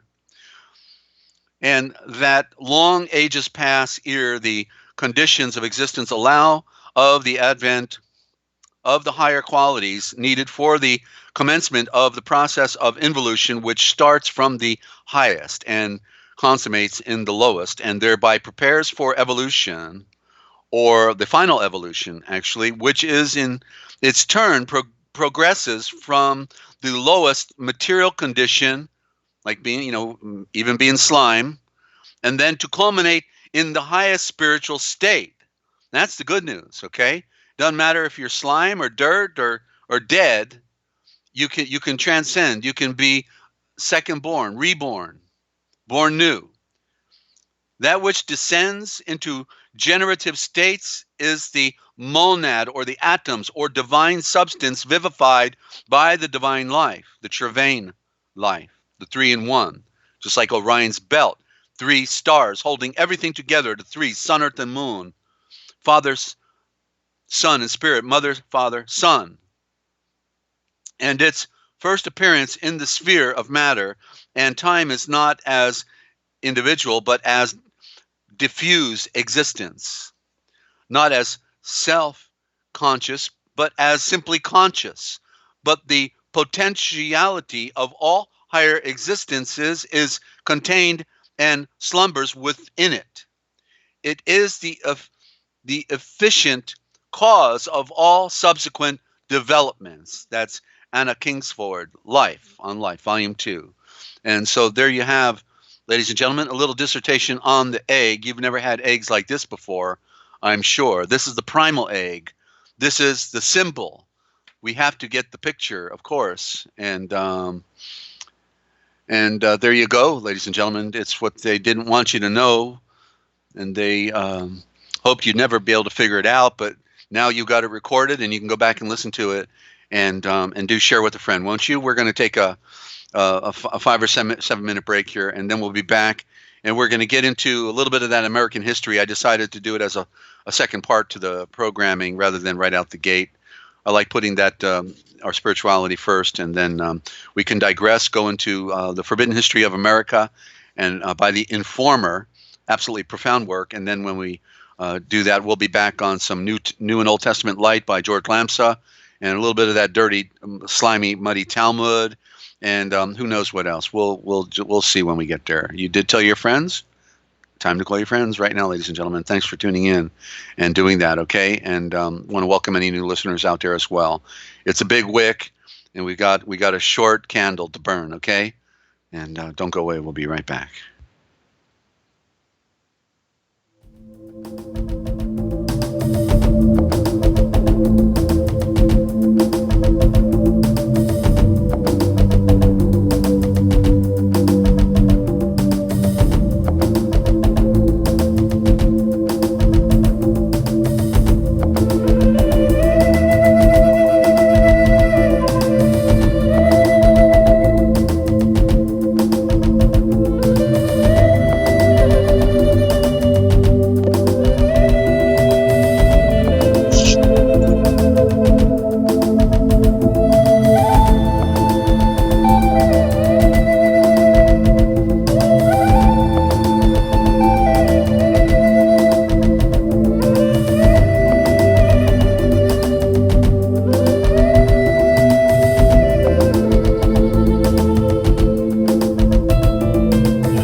blown by this engineering we've got today. It's fantastic, and thank you to Shelley G. Yochelleg for engineering this broadcast today, and she's dedicated a lot of time to bringing us the graphics and everything. And I hope you're enjoying the broadcast, ladies and gentlemen. We're wanting to bring light to a lot of darkness that we are all affected by. Every day we're affected by the darkness, and there is little light. Okay, the even the darkness is calling itself the light. Like the Masonic Mother Sons of Darkness. Masonic means Mother Sons of Darkness, but they claim that they're going to give you a little more light, my son. And of course, they've lied to us about all of that, and our world is in grave trouble and grave danger, ladies and gentlemen. I want to encourage everybody to watch Dane Wigington later today, and we'll find out how the psychopaths have literally destroyed our world. Okay, they have killed all the beautiful creation, the beautiful creatures, the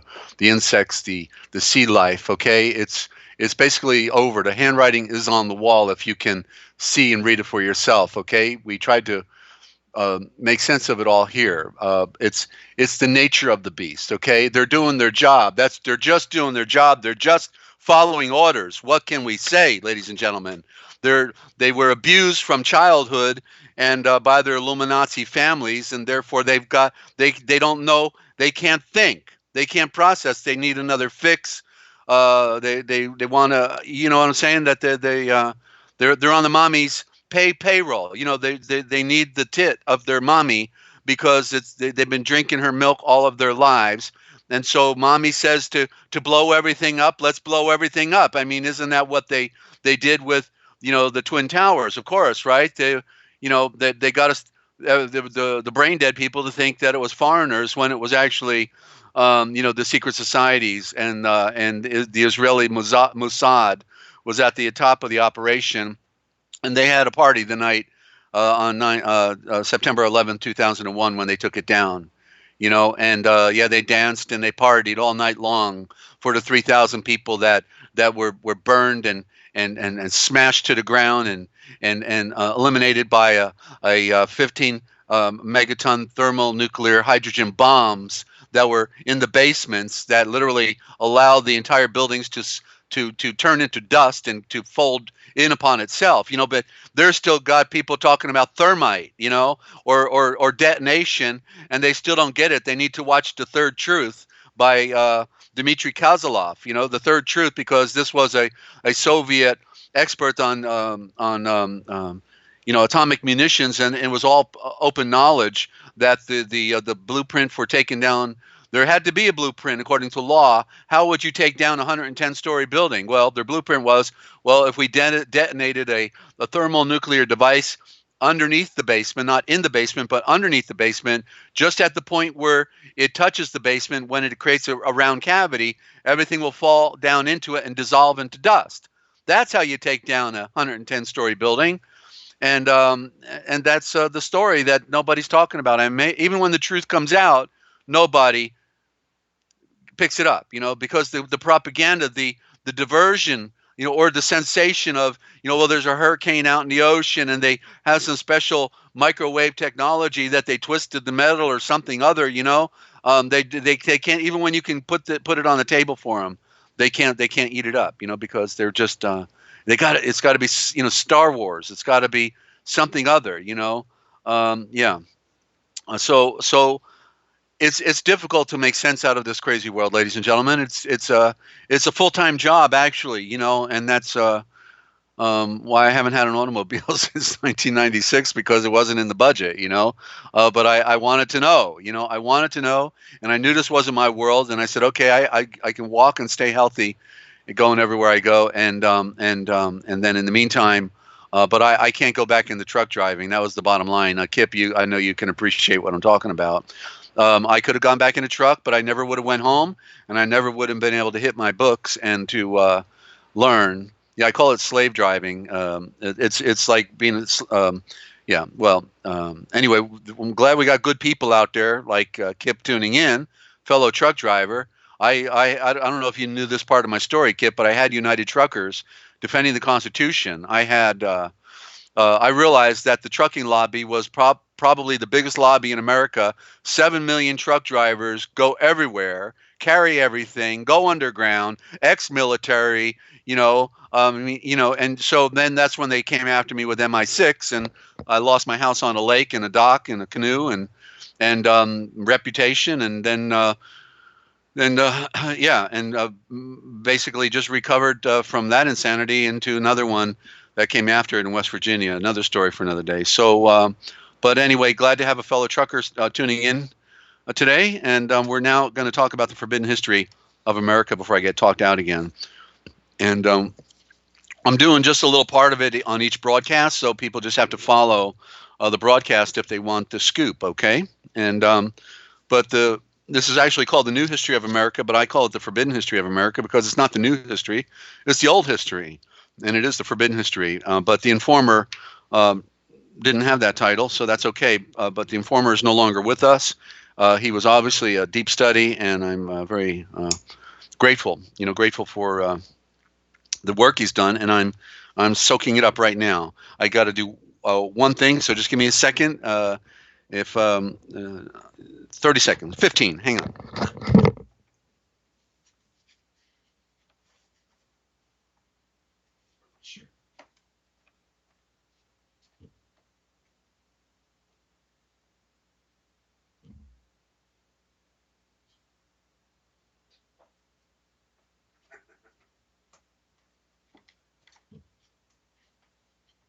Can't believe it. There it is.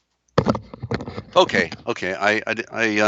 I was wrong, but we're the Real Public Radio. Okay, so we can do things they don't do on normal radio, like walk away from the microphone and let dead silence take over. And unless I was covered by Shelley there, but I can't hear. That's the one thing about our technology here. I can't hear over my headset when things are happening on the sound. So, but okay, we do it on a song, a wing, and a prayer, and we don't have any money. They got all the money. But you are a prayer, ladies and gentlemen, and I want to thank you so much for your support. We have friends that come in on every broadcast, the same group of friends. We're hoping a few more will come in. Kip's a new friend, and glad to have him. And who is 8? Who is 8 what? I don't get the question there, Kip. And by the way, if I've missed questions, just repost them at the point when you think I might be able to answer them, just like I'm just starting whenever I'm doing a new segment, or during the break, very often I'll be trying to keep my eye out. Yeah, 8 viewers, 8. That's the number of return. It's a good number. It's far better than 6, and who knows, we might break the double digit mark real soon and not go back to the single digits. That would be an amazing thing. They tune in. I guess they think I'm crazy. They just say, don't listen to this guy. Come on, can't you tell he's reading? He used the word Buddhic. You think you're gonna want to hear the word Buddhic? Come on, or something else. I don't know. Or I got the funny name Desert-Owl. I get no respect. They think I'm a bird brain, and of course it is true, but that has a double meaning, and so they don't get that either. It's just like when I following my spiritual path, I never figured out that when I took on this, because the scripture says to good name is to be chosen over the wealth of the world. Then I take on the metaphor desert owl because I realized the Father caused me to be a bird who sees in the night, and the desert is the barren plain of the wilderness of the planet Earth where there's no fresh water, so it's a barren desert, and that's what I then symbolize in my vision quest, so to speak. And then all of a sudden I find out I was never more, disrespected and persecuted than by mainstream Christians when I did the whole thing because it was a Christian thing to do, in the metaphor. Like it says in Revelations, I will give you a new name that nobody can name, right? And then you do it, and then you find out they're the first ones coming for you, and getting no respect. So that's why I can't get an interview out there in the world, because I'm not Bob Jones. If I were Bob Jones, maybe Jim Jones, then they would have loved me, Jim Jones, right? But no, not that. Desert Owl, no. We know about Jim Jones, of course, don't we? Yeah, all right. Yeah, I feel that desert attacks.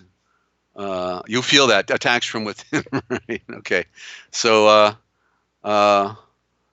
yeah, okay, and so we got 2. over there in Deutschland. So Lisi's listening in, and a young lady who's knows how to ask questions, and that's what I learned about her. And of course, what the thing is, if you're not asking the right questions, they don't care what the answers are.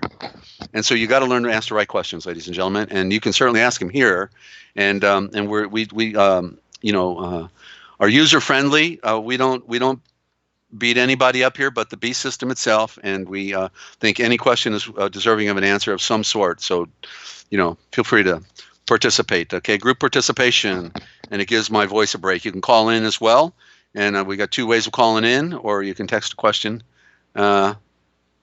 Yes, absolutely. 11 years old, and she's learning English and asking the right questions. So that's really great. So she's got a good start. That's the one thing we need in life, is a good start.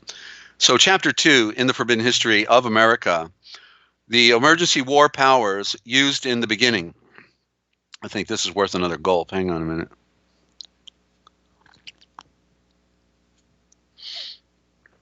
All right. Got to keep that throat warm. At this point, you are wondering, how can the U.S. charter the banks or the Federal Reserve if the Constitution says they can't? Simple. They set up the first U.S. private bank and chartered it under the exception written into the Constitution that is in national emergencies and war. Ah, gotcha. The United States subscribed 2 million for a fifth of the capital stock of the bank. So who controls the states? The United States and their courts? Question mark. You got it. The British Board of Trade. Queen still got her finger in the till. Of course, she bows down to the Lord Mayor of London, so I guess that tells us everything too, doesn't it? And then the Jewish banking is the defenders and protectors of the Vatican Trust. And then who controls the Vatican but the unseen hand? And they're not talking. They're not telling us who they are. So that's where we get a little stuck. But it's up there in the mountains, the great mountains of Switzerland and Tibet, and of course in the lower reaches in northern India. It's all there. We can talk about that anytime. Okay, so the British Board of Trade, who established the British Board of Trade. Yeah, that's right. Again, who? The king, of course.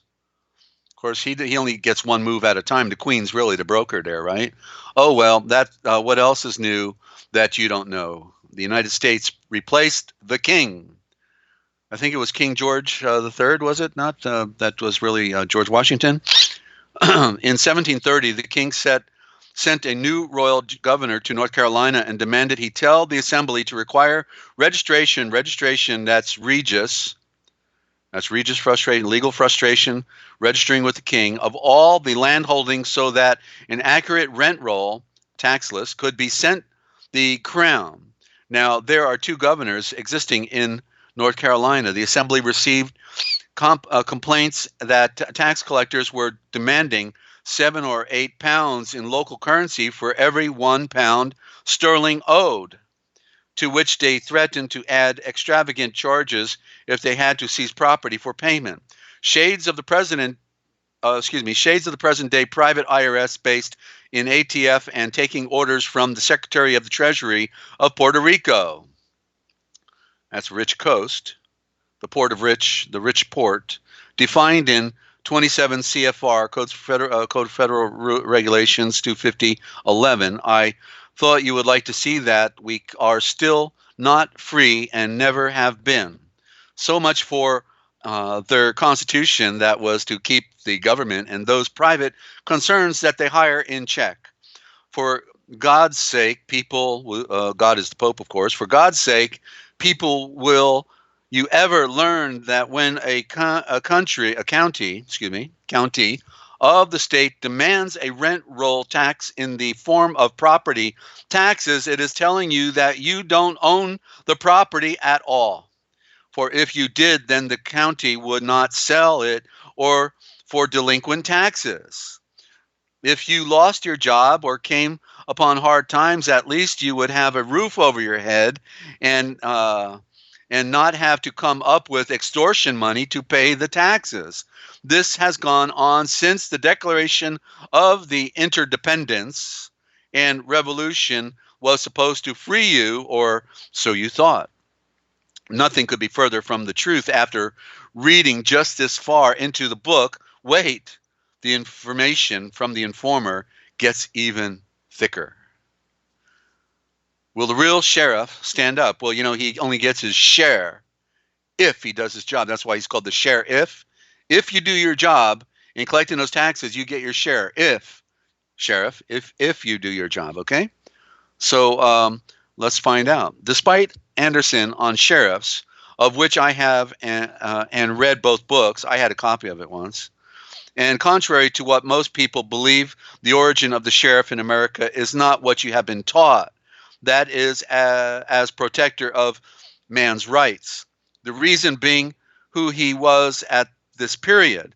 The royal governor appointed an executive officer of the county court, and he was also the provost marshal.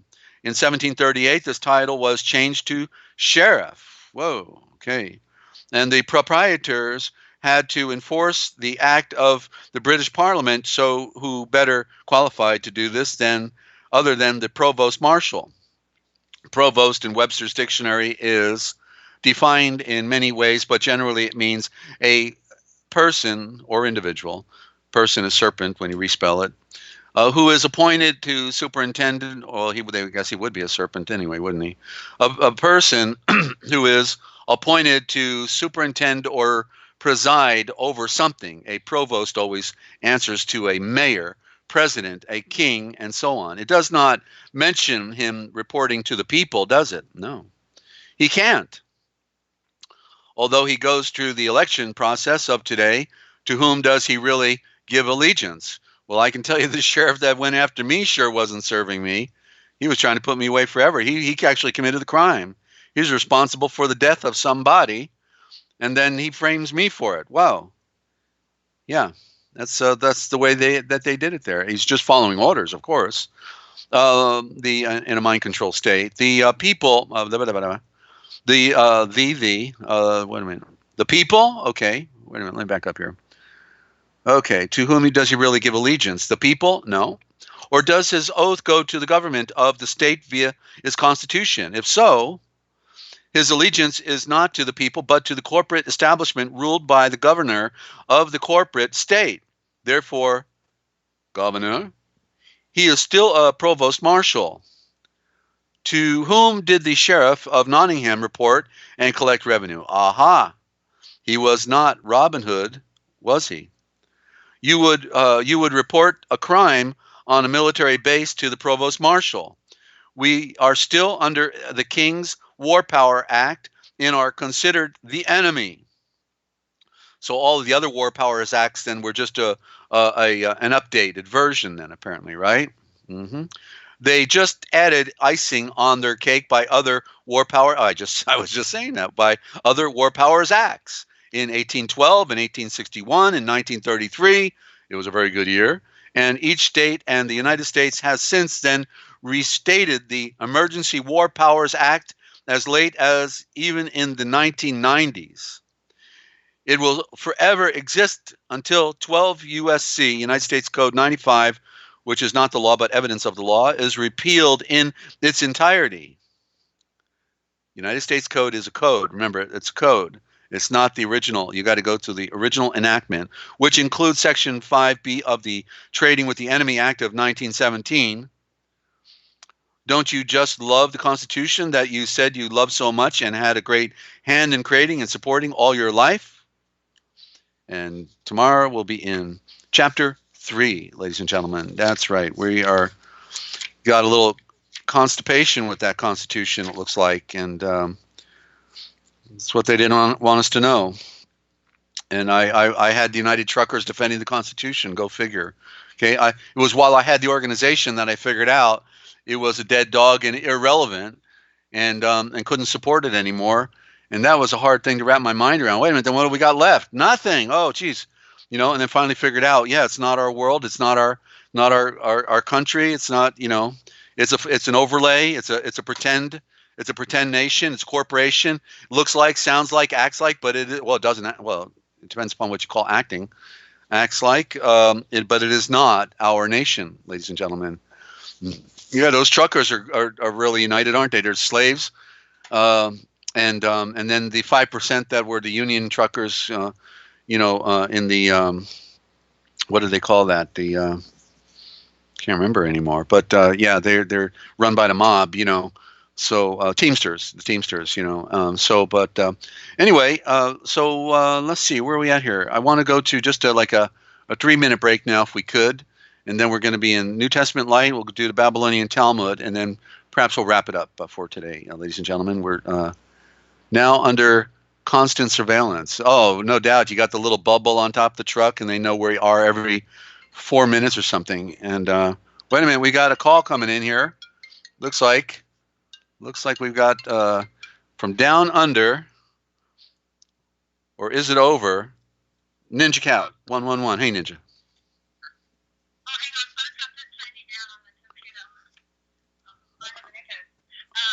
Okay. Let me get the microphone up here. Long time no chat. Yeah, long time no chat. Just about 3 hours ago, right? Or 2? Yeah. All right. Yeah. All right. Yeah. You got long distance around the world. I can't get over it. I can't. Anyway,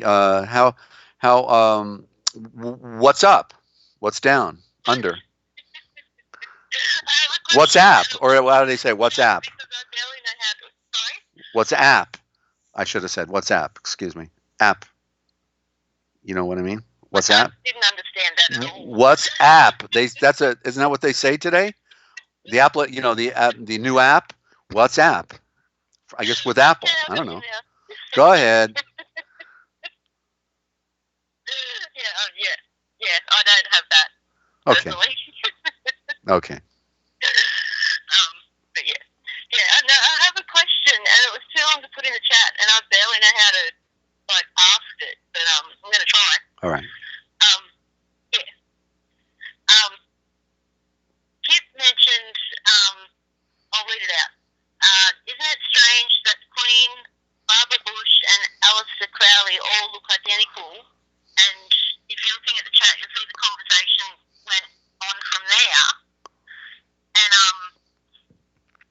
at one stage, I was watching a lot of videos when I was looking into weird stuff like cloning and all that sort of stuff. And what else was I looking into? How the elite and celebrities and etc. of today look exactly like people that were alive, say, hundreds of years ago. I was looking into all that sort of thing. Okay. And it made me think just then, see, now you know why I couldn't put it in the chat question. But anyway,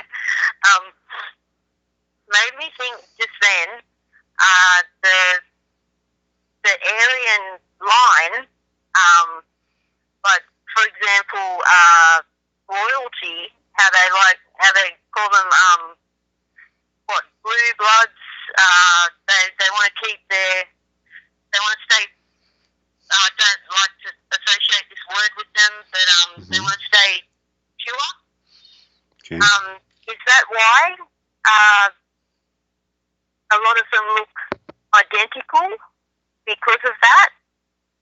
Because they're not sort of interbreeding? If you know what I mean? I don't know how to explain my question. Well, all right. There's right. In other words, the Bush family and even the Clinton is a bastard child of banking. There's a mix, I think, between banking and the Regal. But right, and Obama, even Obama apparently is an offshoot of one of them somewhere down the line. Obviously, yeah. Old Egyptian statue of him or something. Yeah, I thought I saw that. And Michael Jackson, there's one of him, and yeah. Right. So in other words, the rule has been that whoever is most closely related to the royal family in the election is always the one that won the election. It was a slam dunk given that the one that was most closely related would have the greatest loyalty. Maybe that was the logic behind it. But I think about at least two-thirds of the presidentes of the United States of the British Corporation were direct descendants of the royal families. So all the royal families are interbred throughout Europe. Even the Romanovs, who were annihilated, were cousins of the Germans and the English, and they were all interbred because it then keeps them together. In other words, the affinity is within the so-called brotherhood of a physical relationship. They're all in on the same game. In other words, they really need each other in the grand conspiracy, because they know if something goes down, they don't want to be alone, and so then the brotherhood comes and saves them. But periodically somebody gets the shaft, the ever flipping coin. You never know which way it's going to land. But as far as the reason they look the same, certainly Barbara Bush looks like Aleister Crowley because it's his father. That's her father, and so. Okay. Well, Shelley was right then. Shelley wasn't sure. Yeah. Right, and then the Bush family, as we've seen, has a direct resemblance to the royal family, the Queen, and so it's just where we until the internet happened, most of this was unheard of. But I think the internet is what's really brought everything to the front. There's people who study genealogies, and then they can put it on the internet. Otherwise, they would never have perhaps published a book, or if the book is published, it's easy to take it off the map, So, but once you get things on the internet, so everything, it's all out there. It's all an open secret now, everything. And they don't care because they know the game's over. Our world's about to crash, and so they hardly care. They've done their part. Even like Rockefeller, at one point he says, "Yes, if I killed all those people, then I must be the scum of the earth, and yes, I am." Something like that. That's the quote he made, about his participation in this grand conspiracy. He said, "Yeah, I'm scum of the earth. That's okay." So he finally fesses up.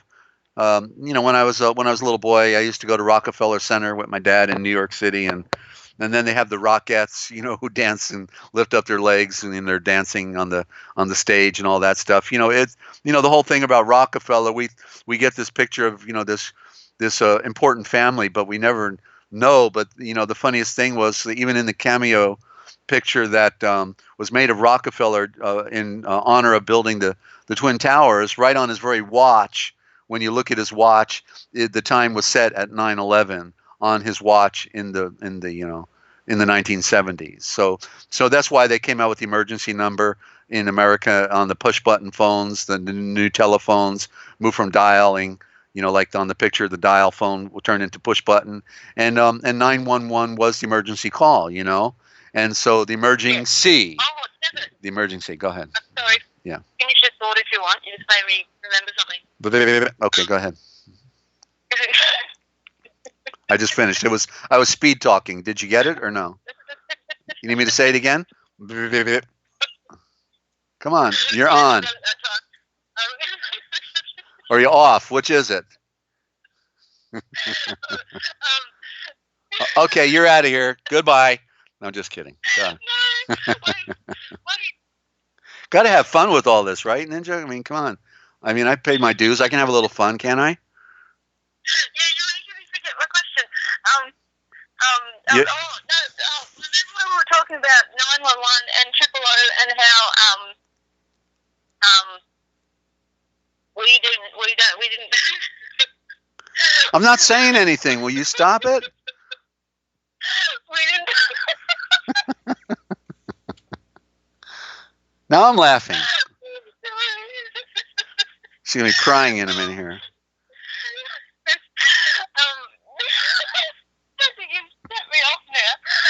You better stop it. You're going to wake your mother up, and you're going to hate that. So come on. I'm at the other far end of the house. It's all good. All right. I'm waiting. Okay. 000. All right. Okay. You know how I was saying we didn't have. You know how we said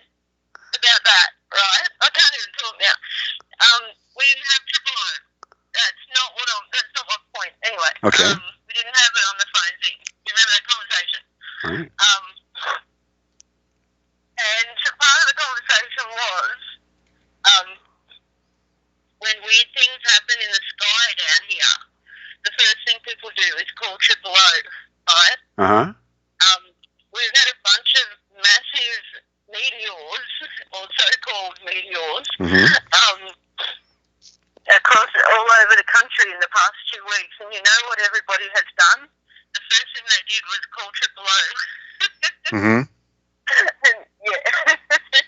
So we had our conversation before that happened. So that just backs up what I was saying. So, So it sounds like a dramatic response. Oh, huh? Like oh. And we say oh. Yes, right. Yes. Yeah. Of course, when you break down on the road, you call AAA, American Automobile Association. So, okay, really? and you called the flight tower at the airport and got in trouble, and now they follow you everywhere you go. So it doesn't matter. I didn't call AAA. Yeah. Well, the thing I've learned is you don't want to call anybody other than a real friend, because you certainly don't want to call the government because they're not here to help you, right? That's right. So don't want to talk to them. Also,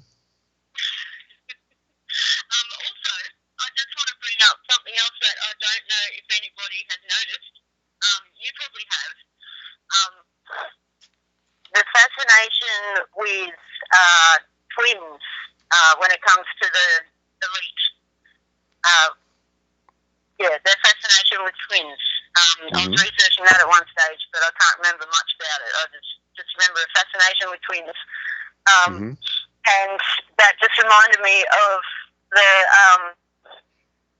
the duality, like the copy, like the real one and the copy. The real one and the copy? I'm sorry. Oh, okay. Meaning the duplicate, right? And the duplicate, and and the elite have some sort of fascination with twins. So I've seen that. Oh, sure. I've seen that around YouTube at one stage. Yeah. Well, I think they're probably doing cloning today. It appears they could be. I'm not a witness to it directly, but it seems there's probably some truth to that. Mm-hmm. Yeah, I don't know if the cloning is real or not, but I know they're doing some pretty weird stuff. But I'm thinking more, maybe not cloning, but combining, like mechanics and biological kind of people.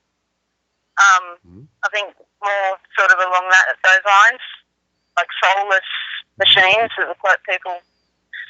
I don't know. Who knows, does it? The shadow knows. That's what they said. Those in the shadow knows. Okay, so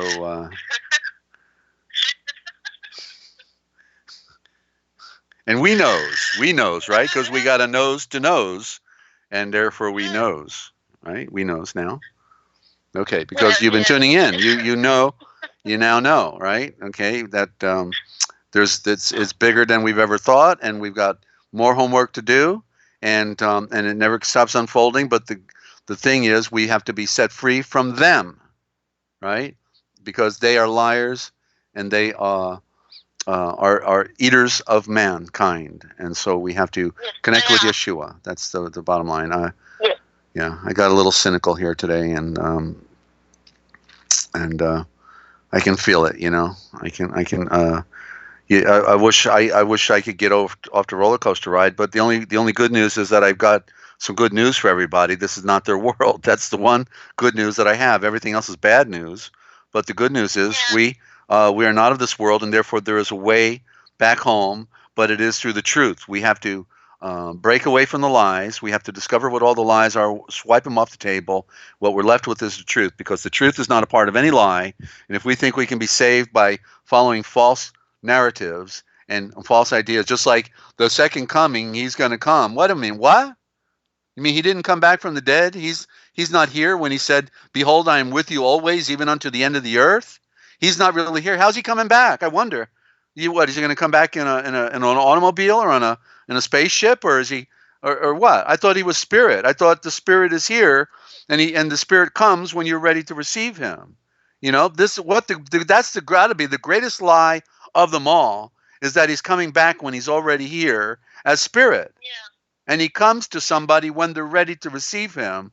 So how's he coming back? He's going to sit in a new temple in Jerusalem? But gee, Jerusalem was irrelevant. It was destroyed. He destroyed it. Yahweh destroyed it. Yahweh. And they banished the northern kingdom in 730 BC, and then the smaller kingdom of Judah and Jerusalem, Yochelleg, in 500 BC, banished them all to Assyria, Babylon, and further. And then whatever came back was just a pseudo false Israel, and they still give credit to Israel. They can't read the book. They don't recognize what happened. They don't even get the picture of what happened in 68, 70 AD. That was the final death nail to prove that they were irrelevant, gone for good, and whatever happened in Israel, what was pseudo-Israel, after that didn't matter, because they were annihilated. They were destroyed by Yahweh himself. They were rejected. Why? Because they were the firstborn. All firstborn are dead. All firstborn. That's why we have to be the secondborn in Yeshua. That's the story. That's why the first Israel that came out of Meitzar, Egypt, died in the wilderness, because they were not worthy to receive the promise. The promised land was just an archetype in that duality we're mentioning. The duality is that the promised land is not a piece of dirt on earth. The promised land is a state of being in the light within your mind and who you really are in the true light, in the spirit. The spirit, not matter. Matter is dead. Mortal means death. Mortal means dead. Clay. Wow. Okay. Wow. Anything else? Amazing. That was amazing.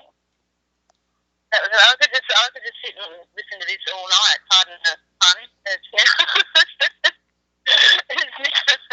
It's now 4:30 a.m. almost. Oh, geez. Well, you better get going to bed. Oh, no, I'm loving it. All right. It's all right. Well, we're going to be on for just maybe 15, 30 more minutes. We're almost done here. Yeah, I'll listen to the rest. I was thinking of something else too, but it's gone now. Okay. It's gone. Mm-hmm. Okay. But yeah, no, I'm just trying to think of it.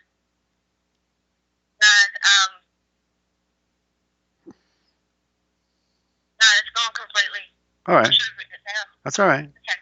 I apologize. You can bring it on tomorrow. Write it down. Bring it on tomorrow when you open up at 10 a.m. Eastern time, Sunday. Yeah. Okay. Okay. All right, Ninja.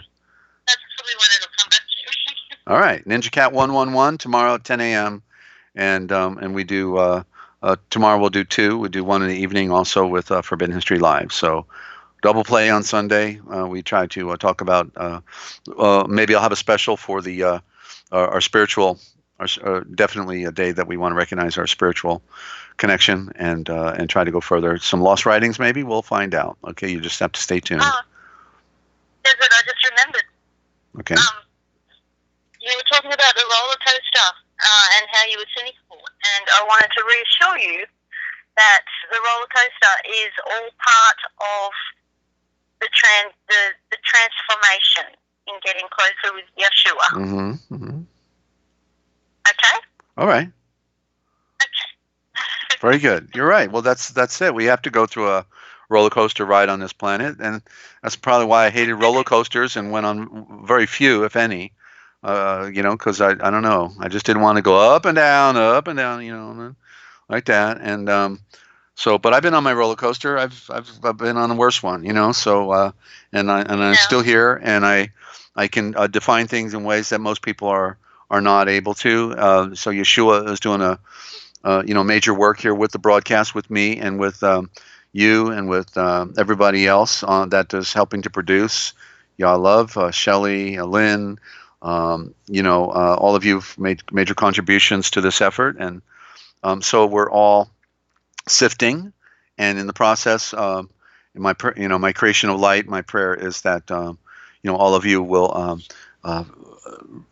reach the mark, because it is a race. We're running a race, as Yochelleg, Paul said that we are running a race, and the good news is that we can all receive the prize, the gift. We can all cross the finish line and be fulfilled. So it's a development, and because we're so far down on the lower rung of the ladder, we've got a lot of climbing to do. Okay, so keep it up, all right, and thank you for all of your great support. You've made a big difference for me when my network went down to have somewhere to go, and so you've done great work. All right. Thank you. All right. Thank you. And so have you, Desert. You have done great work. Great work. I'm pinching myself. I'm pinching myself. All this great engineering between you and Shelley, and I'm just like, whoa. I never saw this coming. It just happened because you all loved this presentation and didn't want it to go, and so you've taken it to the next level. I don't need to produce my network anymore, or my I can't do what all of you are doing now. The wonderful music that came on today, and so I'm inspired. It just I think it's bringing me to the next appreciation for what Yeshua is doing in this great mystery. We have to bring a message to people to help them in their struggle. And so that's what it's all about. We're being used by Yeshua, and in the process, we want to be fulfilled at the same time. So it's a give and take. I learn as I do this. I grow as I do this. I'm dead if I don't do this. I have to do this. That's what He has given me to do. My job. So you're doing yours. Right, and so let's keep it up, right? Okay. All righty. Will do. And it looks like Kiv's got a cue, so I'm going to let you go and see if I can't answer that. Then we'll get into Old Testament and New Testament light, all right? Okay. All right. And as per usual, love you all, and let there be light. Let there be light. And see you in the chat. All right, see you there. Thank you. Bye. Okay. See ya. All right, that's a Ninja, and a cool cat. And so let's see, Kip, you got a comment or a question there? Let me pull this thing up here for a minute. Okay. So do you think the signs in the skies right now could be New Jerusalem? Well, we saw it at the end of the book of Revelation, right? And it came down from the sky, and so that new Yarul Shalom, the New Jerusalem, is the picture that we got in the last chapter or two of Revelations is represents the spirit, the cube. It was a cube coming down with 12 foundations, and it was square, and it was a cube. And there's more to the cube.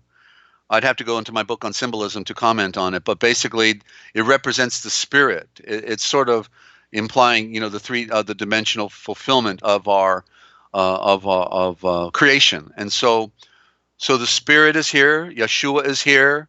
You can't have it both ways. Either he's here or he's not here. You can't say he's coming back. If one says he's coming back, then it means he's not here. So you know what I'm saying? So when he rose from the dead, what better comeback can you have than rising from the dead? I mean, I'm so glad I saw it. And I didn't see it till I think about 15 years ago, or maybe 20. But at least half of my journey I didn't finally. And then one day, wait a minute. He says, "Behold, I am with you always, even unto the end of the earth, even unto the end of time. I am with you." How so? Okay, he's with me. He rose from the dead. He came. He conquered death, conquered the flesh. He said, he would fulfill the calling of perfection. That's in essence what he said to Yalgenun, John, when he went into the water, and Yalgenun says, "Wait a minute, I can't bury you in the water. I'm not worthy." He said, "Let us do this now, because it is necessary for us to fulfill all perfection." He said righteousness, but righteousness is a code, an occultic code to fulfill the perfection in the flowing light. Okay, so he fulfills the perfection of this flowing light, because it wasn't about perfecting our bodies. Our bodies were already a perfect machine that enables us to live to be 100 years old, give or take. But the perfection was about the spirit of our of our higher character, of our higher being, that he wanted to make a perfect creation by spirit, not according to the flesh, because the creation is already a miracle. All of our creation, our bodies are a miracle. What abuse we put to our body, and it keeps on ticking. We don't deserve it sometimes. And but it's about perfecting the spirit, conquering the flesh, and that's what he did when he came back. So he's the active agent in all the universe. He says, all power is given unto me. How can he have any more power if you got all power? Right? He's here. So this is the big lie, and and the thing about Israel, they took out the word Israel and put in Jews. So they said there would be those who would call themselves Jews who are not Jews. No, it said there would be those who, they took out the word Israel and put in Jew, because it was really, there are those who would be calling themselves Israel who are not really Israel. No, that fits. That fits because they're Khazars. They're Khazar, Aryan, who call themselves Jews today. The word didn't exist till 1,000 years ago, but there's a pseudo-Israel because Israel was dissolved in 730 BC. Go get your scriptures, read them. He says, I have cast you out. You are no more. Over and over and over. And then people think because several times in there said, you're my chosen. Well, that still qualifies. No, he says, forget it. You're out. You're out of here. Gone. And he brought in Babylon and the Assyrians, and they grabbed the 10 tribes, and they never came back. Other than maybe a couple that came to visit, but you know what I mean? As a tribe, as a people, wholesale, they went to other parts of the world. So that's the story for the day, and I'm sticking with it, ladies and gentlemen, okay? As they say in the cliche. I always thought that was a stupid saying.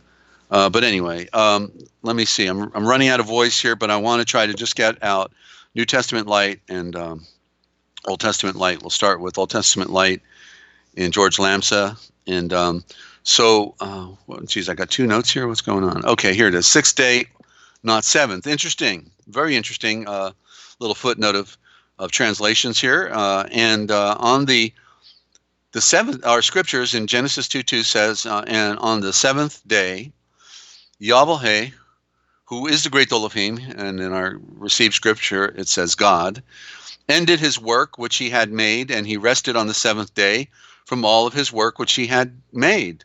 And then Lamsa says, well, you know what? The Eastern text reads, and on the 6th day, Yahweh finished his works which he had made, and he rested on the 7th day from all of his works which he had made. And so it's interesting, ladies and gentlemen, it's true. All of our Western scriptures says on the 7th day, but yet it was on the 6th day. If we're supposed to speak truth, we have to speak truth. We know he didn't do any work on the 7th day, and he rested at the end of the 6th day, which is really the 6th great period. It's not 6 literal days. It's periods, great periods, 6 billion years. And as all the evidence, of course, is that the Earth is about 3.5 or 4 billion years old, and so it's been a long time coming, long time. This you can tell the ancient nature of this Earth, and not to mention the universe. Okay, looking at stars, and come on. They've really pulled a fast one on us, that priesthood. Continuing here, the Aramaic word 6th is confused with 7th. Had the great Yahweh, who is the great Elohim, finished his work on the 7th day, he would have been working on that day. That is Friday, which means in the Aramaic means the weekend day. But Yahweh, who is the great Elohim, finished his work on the 6th day. Yeah. Therefore, he rested on the 7th day and barucheth it, endowed and enlightened it, and separated it. He did indeed separate it. Because he did no work on it. The author, and it represents that which is at the beginning, because he rested from the beginning. He designed, the great architect designed it all before he even started the initiation of it. That's also part of the story. And the author of Galnesha, which is the correct word for Genesis, is correctly Galnesha, which means the garden of the royal eye, because everything we see is beautiful in nature. It was truly a garden of the royal eye, everything appealing to us, until man proliferated and we couldn't can't stand to look at him anymore, what he does. So the great Elohim endowed and enlightened and separated the seventh day and sanctified it, because that in it he had rested from all his work which the great Elohim had made. Rested in this instance means ceased. The great Elohim was not tired of working, but he completed his work. He never tires. He's got all that energy going for him. The Shavat was strictly observed from 6 p.m. Or sundown, Luke 23:54, John 19:31. The Euthayans worked 6 days, but according to the Mosaic law, not Talmud, but Mosaic law, no bull, no Talmud, no Torah, Mosaic law, they rested. I love it when Lamsa uses the correct terminology, the Mosaic law. Rested from their work on the seventh.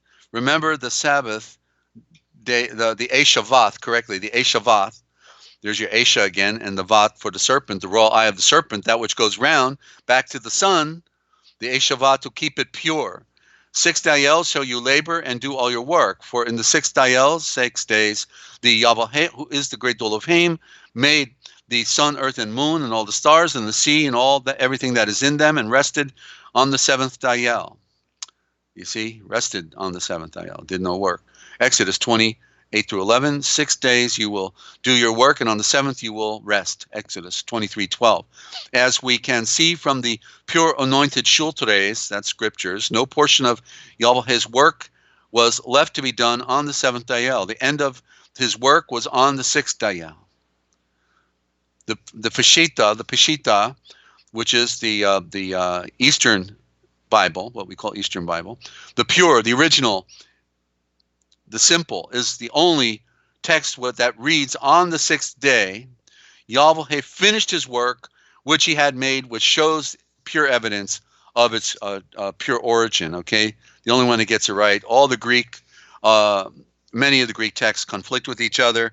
There's no harmony, but there is complete harmony with the Peshitta, and that's noteworthy, ladies and gentlemen. Okay, so now we're in New Testament light, but the New Testament is a misnomer as well. They've really messed everything up. Okay, it is the everlasting covenant light, everlasting covenant, because it's from the beginning. Okay, everything was finished from the beginning.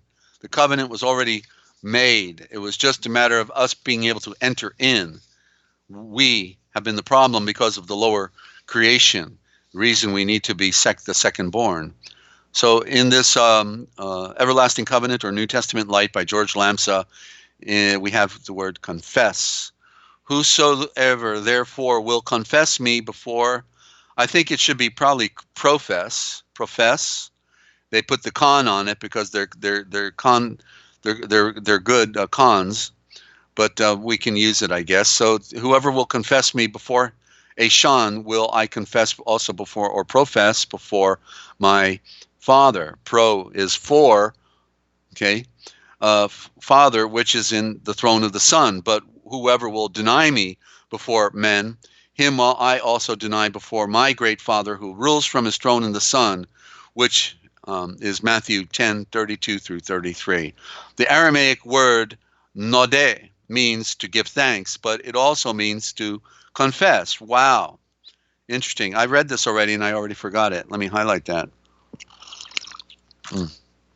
Forgive me. I had to get a drink here. I'm winding down.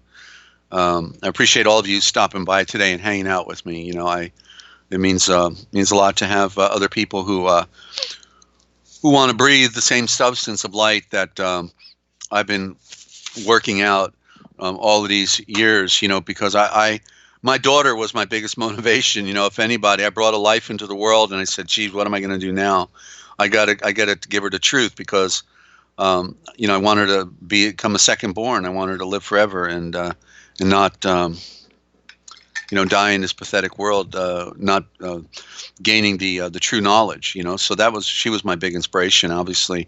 And so that's the evidence of my, you know, my journey here, you know, to keep on. It was for me too, of course, but then also, now, you know, I have some wonderful people that I really care about. I also am very motivated by all of you to, you know, go keep on. You're keeping me keeping me going. Sometimes I've wanted to give up, go get the rope. You know what I mean? And I don't even think about that now because I've really got some people that are behind this project and also give me motivation. Very grateful. So the Aramaic word nodeh means to give thanks, but it also means to confess. So there's our compounded meaning within one word, one Eshavor. That is to confess the Baruchem, the endowment, enlightenment, and separation, not blessing. Blessing is blasting. Bless you means to blast you. They'd love to blast you right out of the water if they could. That's a little joke on you from them. They said, go spell, gospel. Yeah. But you can't spell because you were controlled by them from the cradle and hopefully to the grave unless you can be set free. Okay, so to confess the Baruchem, the endowment, enlightenment, and separation which the people had received from the healer and sunrise. In this instance, Yeshua tells us that those who confess him, that is, to make declaration about his seed planting, his teaching, and confirm that he is the Mo'eshiach, Messiah, the sole navigator, the savior of the world, he will also confess, recommend them before Yahweh, who is the great Dol of Haim, his great father. The term acknowledges him, meaning to acknowledge Yeshua's pure tradition and his way of vivification, which we say as life. Okay, so you'll notice that I transliterate quite a bit as I go, and it's a little bit to follow, I bet, for somebody that's new, but you can play it back, and you can listen over and over. That's good news about the recording. And I want, I've been doing this too long now, and I've always transliterated while I read for almost 40 years now. It started a long time ago. It started simple, it was simple, but I saw the problems, and I knew Jesus was Yeshua, so that maybe been the start. But even like the word Lot, go look in your Strong's Concordance under the word Lot. Okay, it's not Lot. You'll see it right in there in the Hebrew. Lotan. You can move it forward into modern English. It's not hard to do at all. There's a direct parallel between. It's the same diction. It's all Indo-Germanic. The same, you find out what the transitional letter in our modern is with the Hebrew, and it's Lotan. Lotan. Whoa. Well, it sounds like Latin, doesn't it? It sounds like Latin, and interesting because it means the tin. In one sense, means the true tin, but backwards, Lotan is you got to change the vowels, but it's natal, has to do with birth, but Latin. And then so I don't know, what the answer is to all that, but it's just interesting. It's just interesting to see they got to lie about a simple name. They can't give it all to you because something is in there, and obviously the direct parallel would be that it's Lotan is related somehow in its etymology with the Latin, which means the tin, the ore, in one sense, but there's more to it. I don't have, I'm still trying to see and read it for myself. I'm going to go into the rituals again on the Talmud. I'm going to do a little bit more.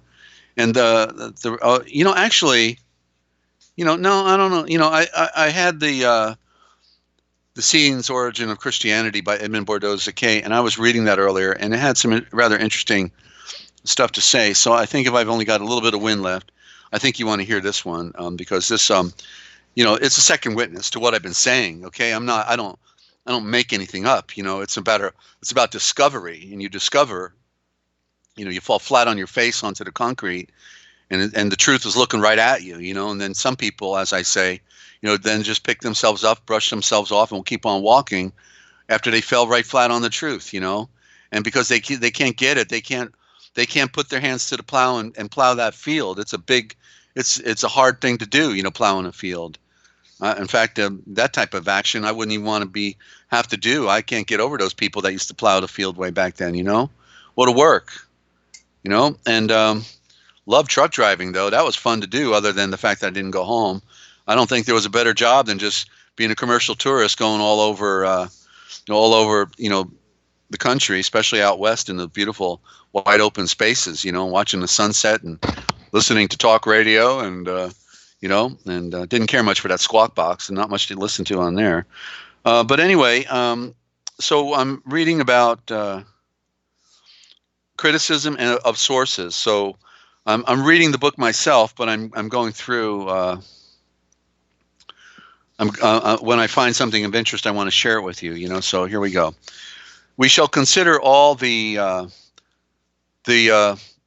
writings which either mention Yeshua, the Moeshiach, or Jesus Christ, or make certain allusions to him. These writings are divisible into three categories. First, so-called Christian writings in Greek or Latin, and then Hebrew writings. Thirdly, the Greek, Latin, non-Christian writings. The exegetes call all these writings sources of the life of Yeshua, but in fact confine their attention to the Christian works alone. This is their first false step on the false path, leading them blindfold among the Christian writings which the church is pleased to regard as the most ancient in its sources. The classification of writings made by the church calls for some comment. Certain writings are said to be canonical. The Greek word literally means measurable or rule or rod.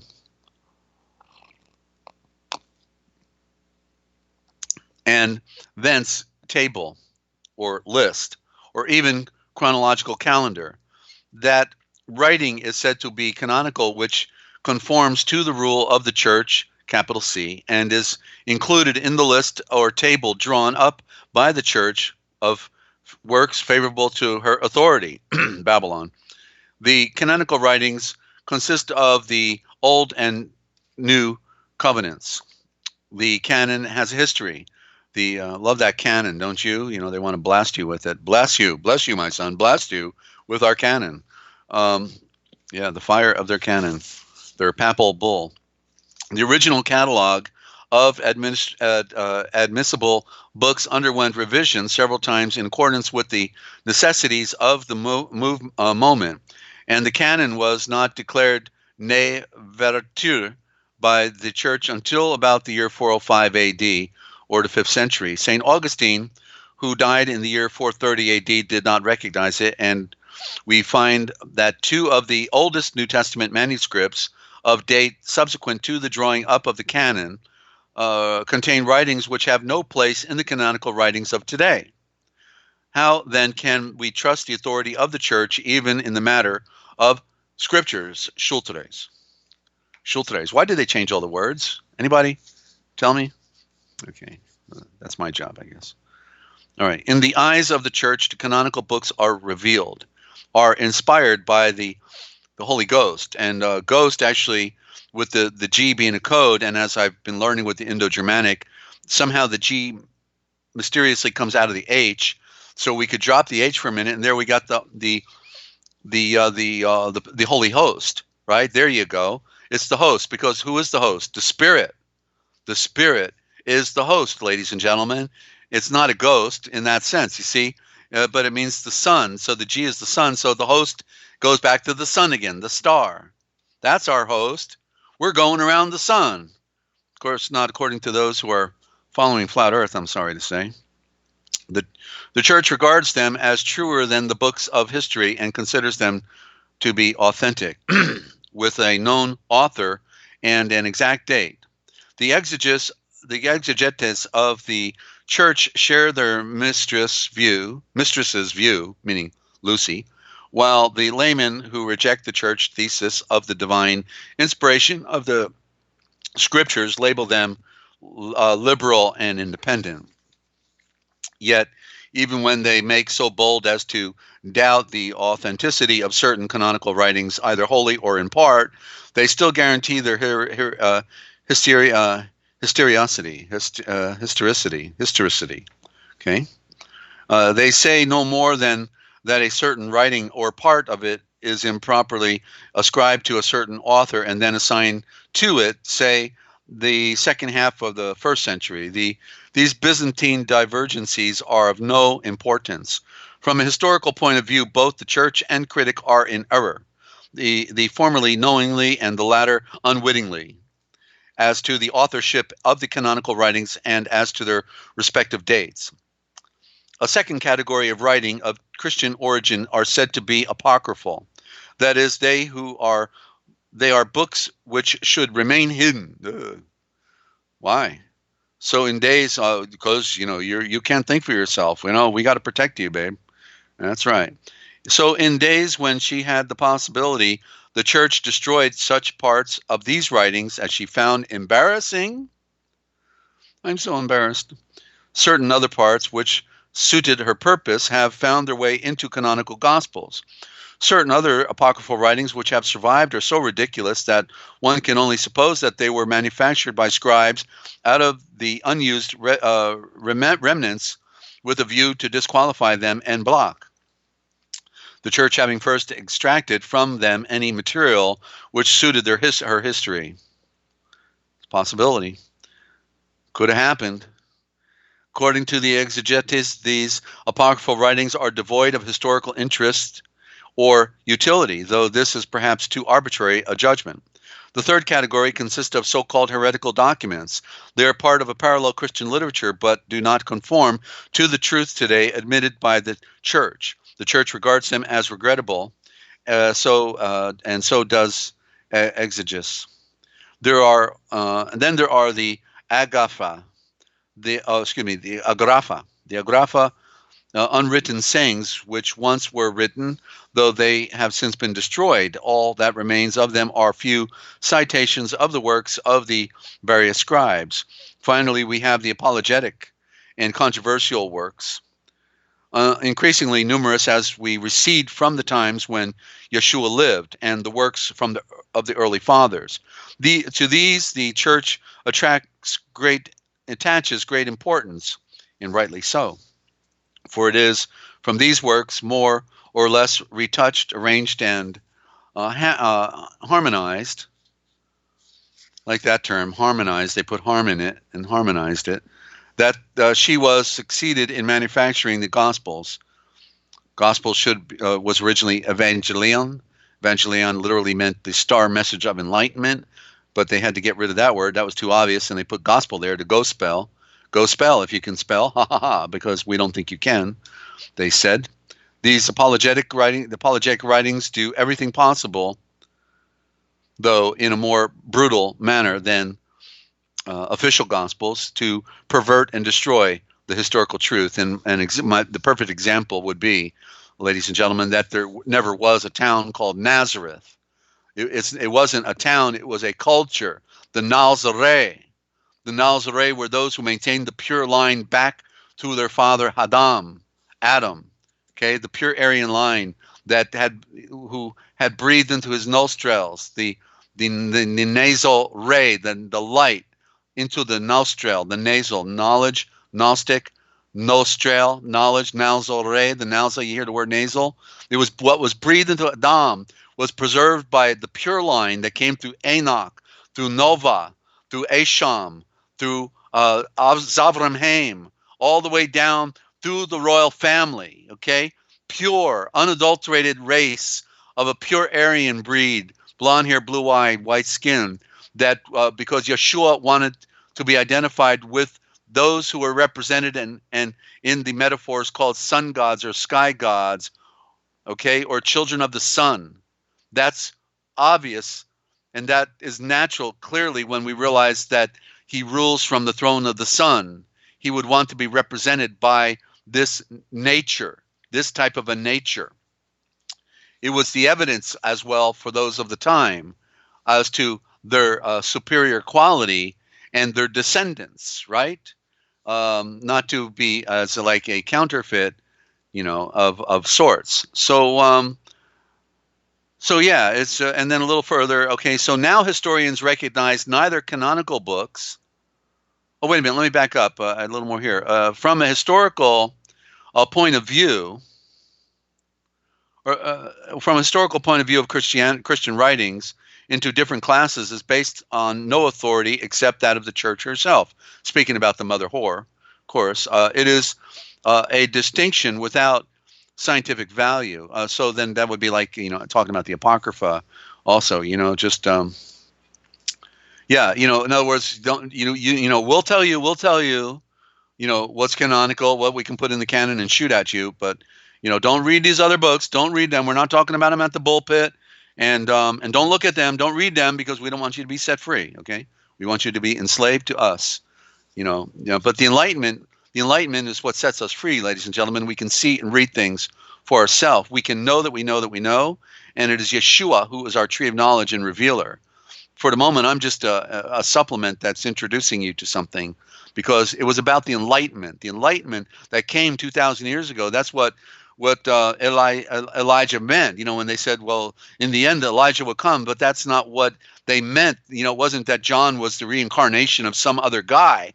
It was in the word. It was not that the Elijah would come, but that what it means in that word, that the enlightenment that goes round will come. The enlightenment that was breathed into Yeshua, breathed into a star, wants to be breathed into you. The enlightenment that goes round, that is available so you can be set free. The enlightenment, not some guy's name, had nothing to do with that. Just like Jacob means seed of light.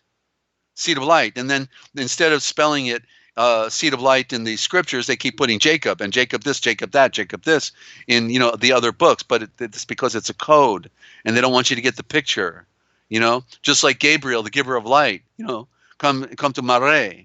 Rise and be healed by the light, Mary. That's what he meant when he said, Hail Mary, rise and be healed by the light, the enlightenment that comes. For you have been chosen to bring forth the seed of light. The words, ladies and gentlemen, it's in the words. If you don't know the meaning of the words, you can't find your way back home. You can't read a road map. If they change all the names of all the places and all the things on the road map, how are you ever going to get back to Kansas, right, Kip, right? Get back to Kansas. Can't do it. You'll be in Nebraska or Iowa and wandering in all that heat, wondering what happened. Whoa, So one more paragraph and we're done for today, okay? And unless you got a comment or a question or a grief or anything else, an observation, we'd love to hear from you. Now, the historians recognize neither canonical books nor authentic books nor apocryphal books. They don't recognize none of it, these historians. Of course not, because they're occultic as well. They recognize Freemasonry and Mithraism or Kabbalahism, all of that nonsense. For him, there are simply labels, parts of a conventional terminology useful for purposes of reference. All these books are documents. From the moment they came into existence, they are evidence, whatever the hand that wrote them, evidence of something from a historical standpoint, for edification of the connection with the past, right? Come on. I mean, that's why did they take out the Apocrypha? Everybody says, no, the Apocrypha, it's not canonical, man, because, it's not in the King James. Well, guess what? The Apocrypha was in the King James for the first 50 years. Slave. The first 50 years. So you're telling me anything, only the King James is legitimate? Well, the Apocrypha was in there, and now you didn't even know that, did you? Didn't even know that. And right out the gate, because you suddenly got religion, now you know everything, and now you can be an authority, and therefore, because it said authorized, but not the Apocrypha, but you didn't know, did you? No, because you never cared to investigate. No. Doesn't sound like enlightenment to me. Sounds like slavery. All these books are documents. Okay, useful for purposes of reference. From the moment they came into existence, they are the evidence, whatever the hand that wrote them. What is written is written. The works exist. We can't deny it. They are there for better or for worse to be investigated. Thank you, Zakay. Their authority, last line, their authority will depend on how large a degree of historical truth are to be found written in them. They are found to contain. We must see, read it for ourselves, ladies and gentlemen. Thank you, Shelley. Perfect timing. And you just got the forbidden history, ladies and gentlemen, what they didn't want you to know that we tell right here.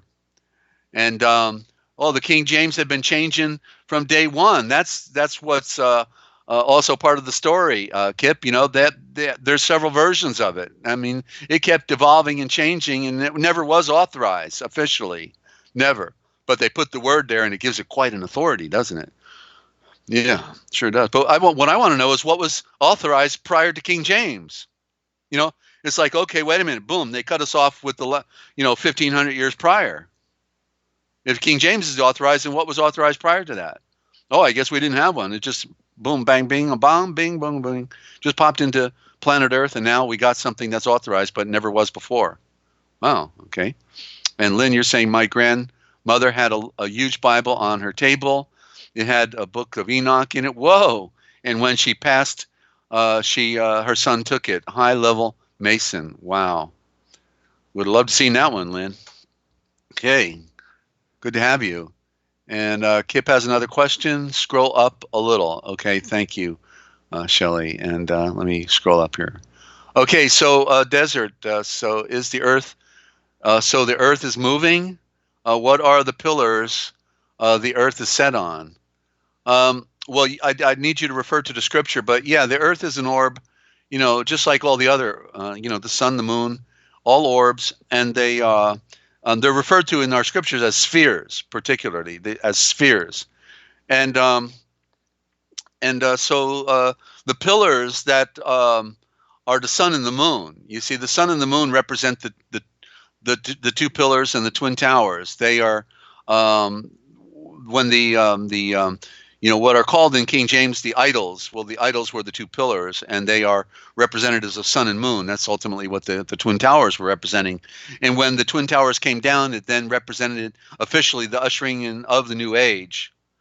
In the 7th, September the 7th, the number of perfection, and the 11th, again, 11 being numbers of twin towers, 9 being the number of destruction, an upside down 6 being the number of creation.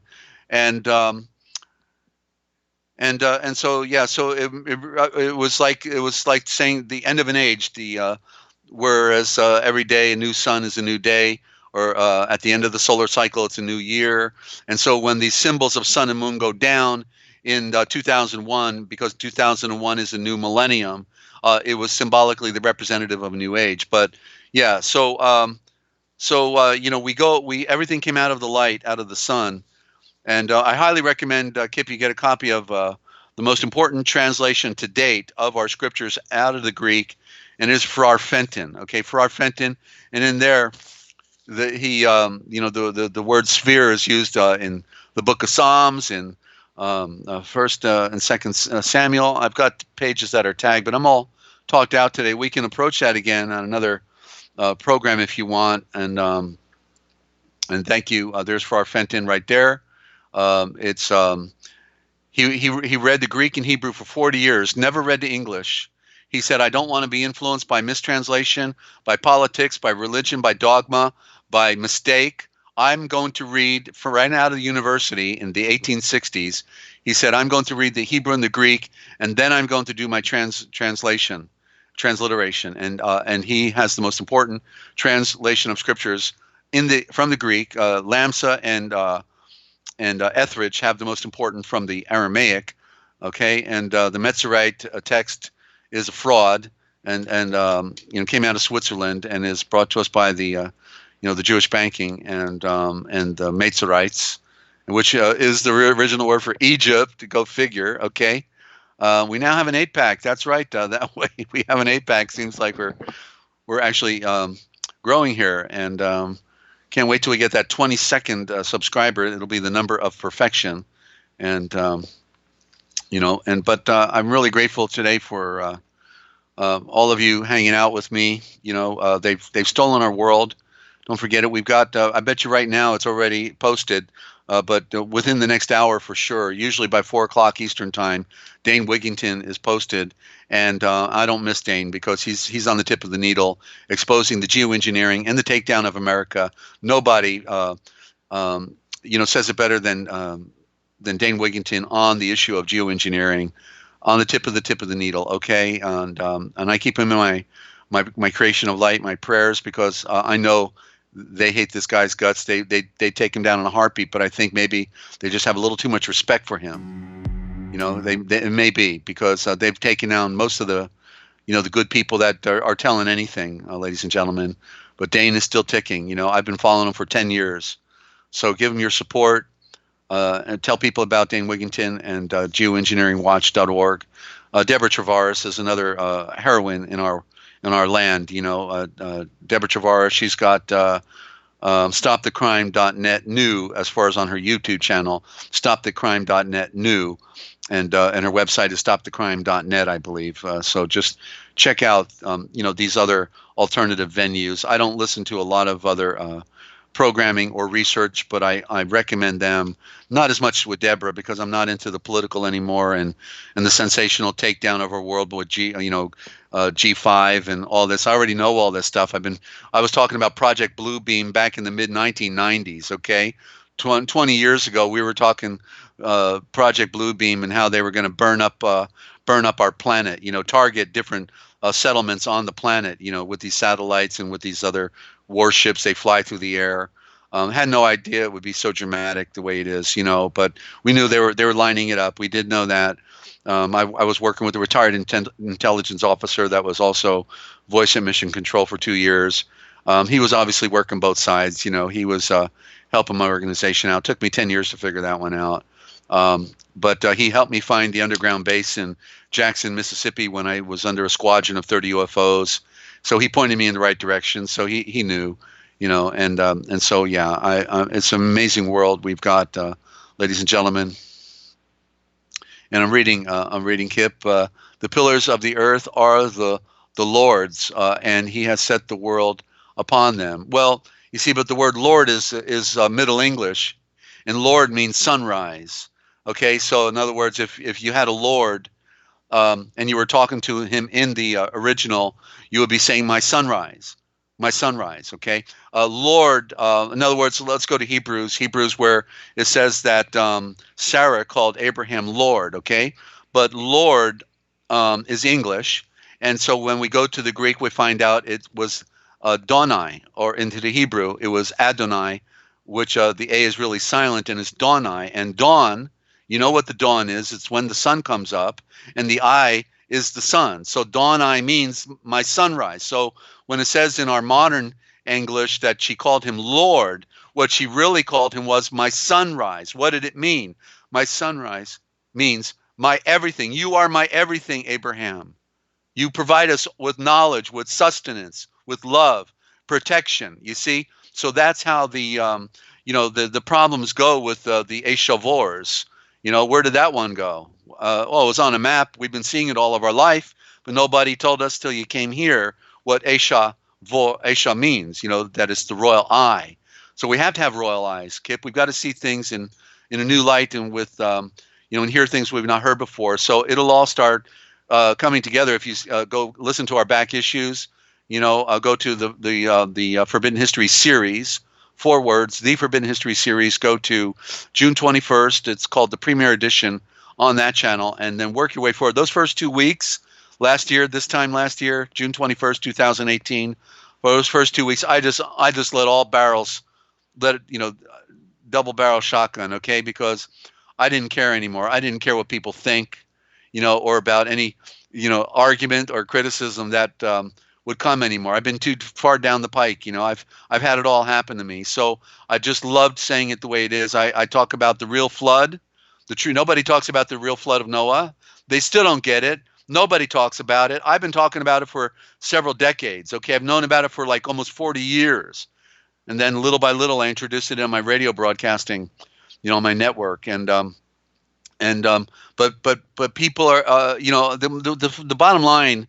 When I woke up to what Yeshua was showing me in all of this, in this amazing revelation of where they're all over there and I'm over here. The truth is 180 degrees in the other direction. I couldn't get over it. Everybody's going that way and I'm going the opposite way. Was this, the things that you follow.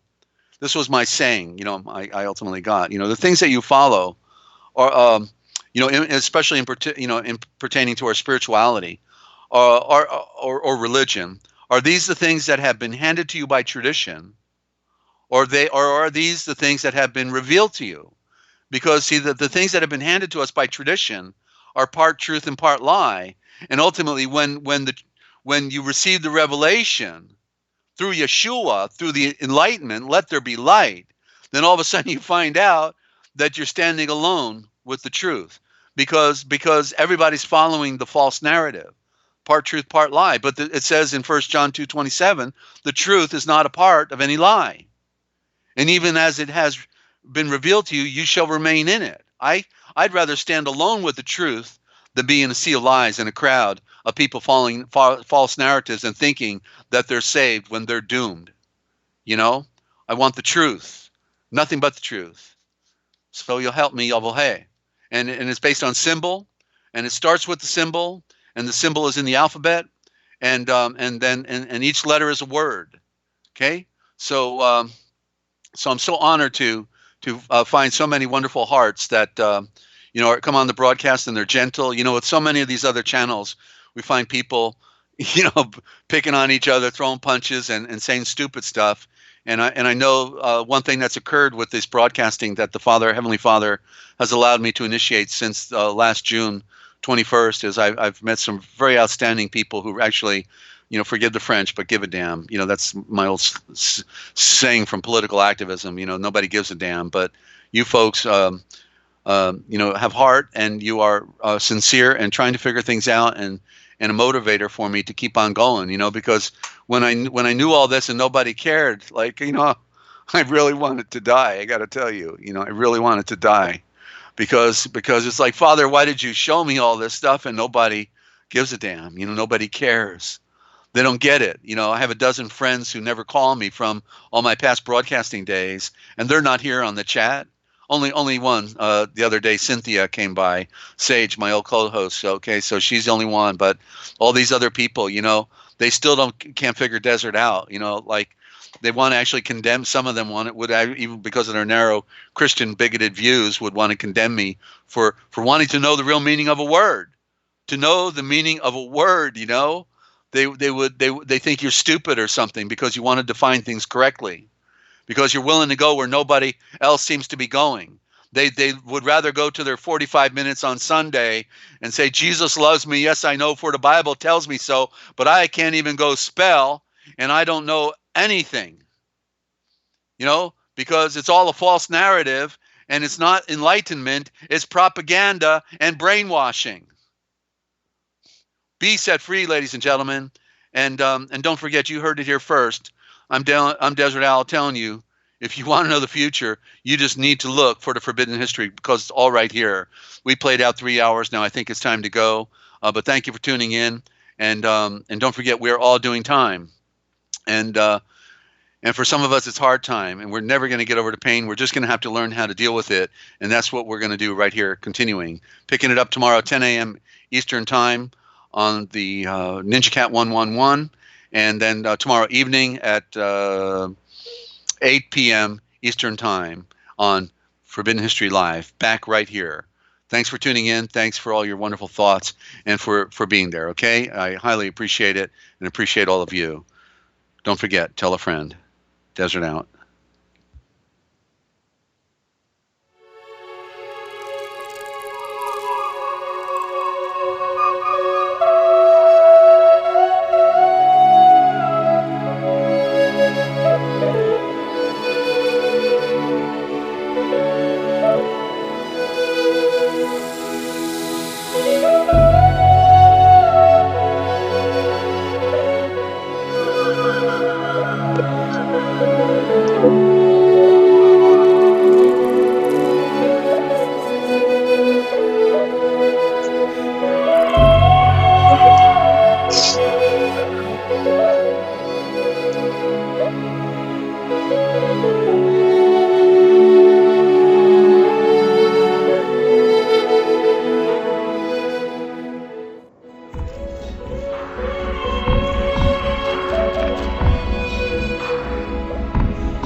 Yes.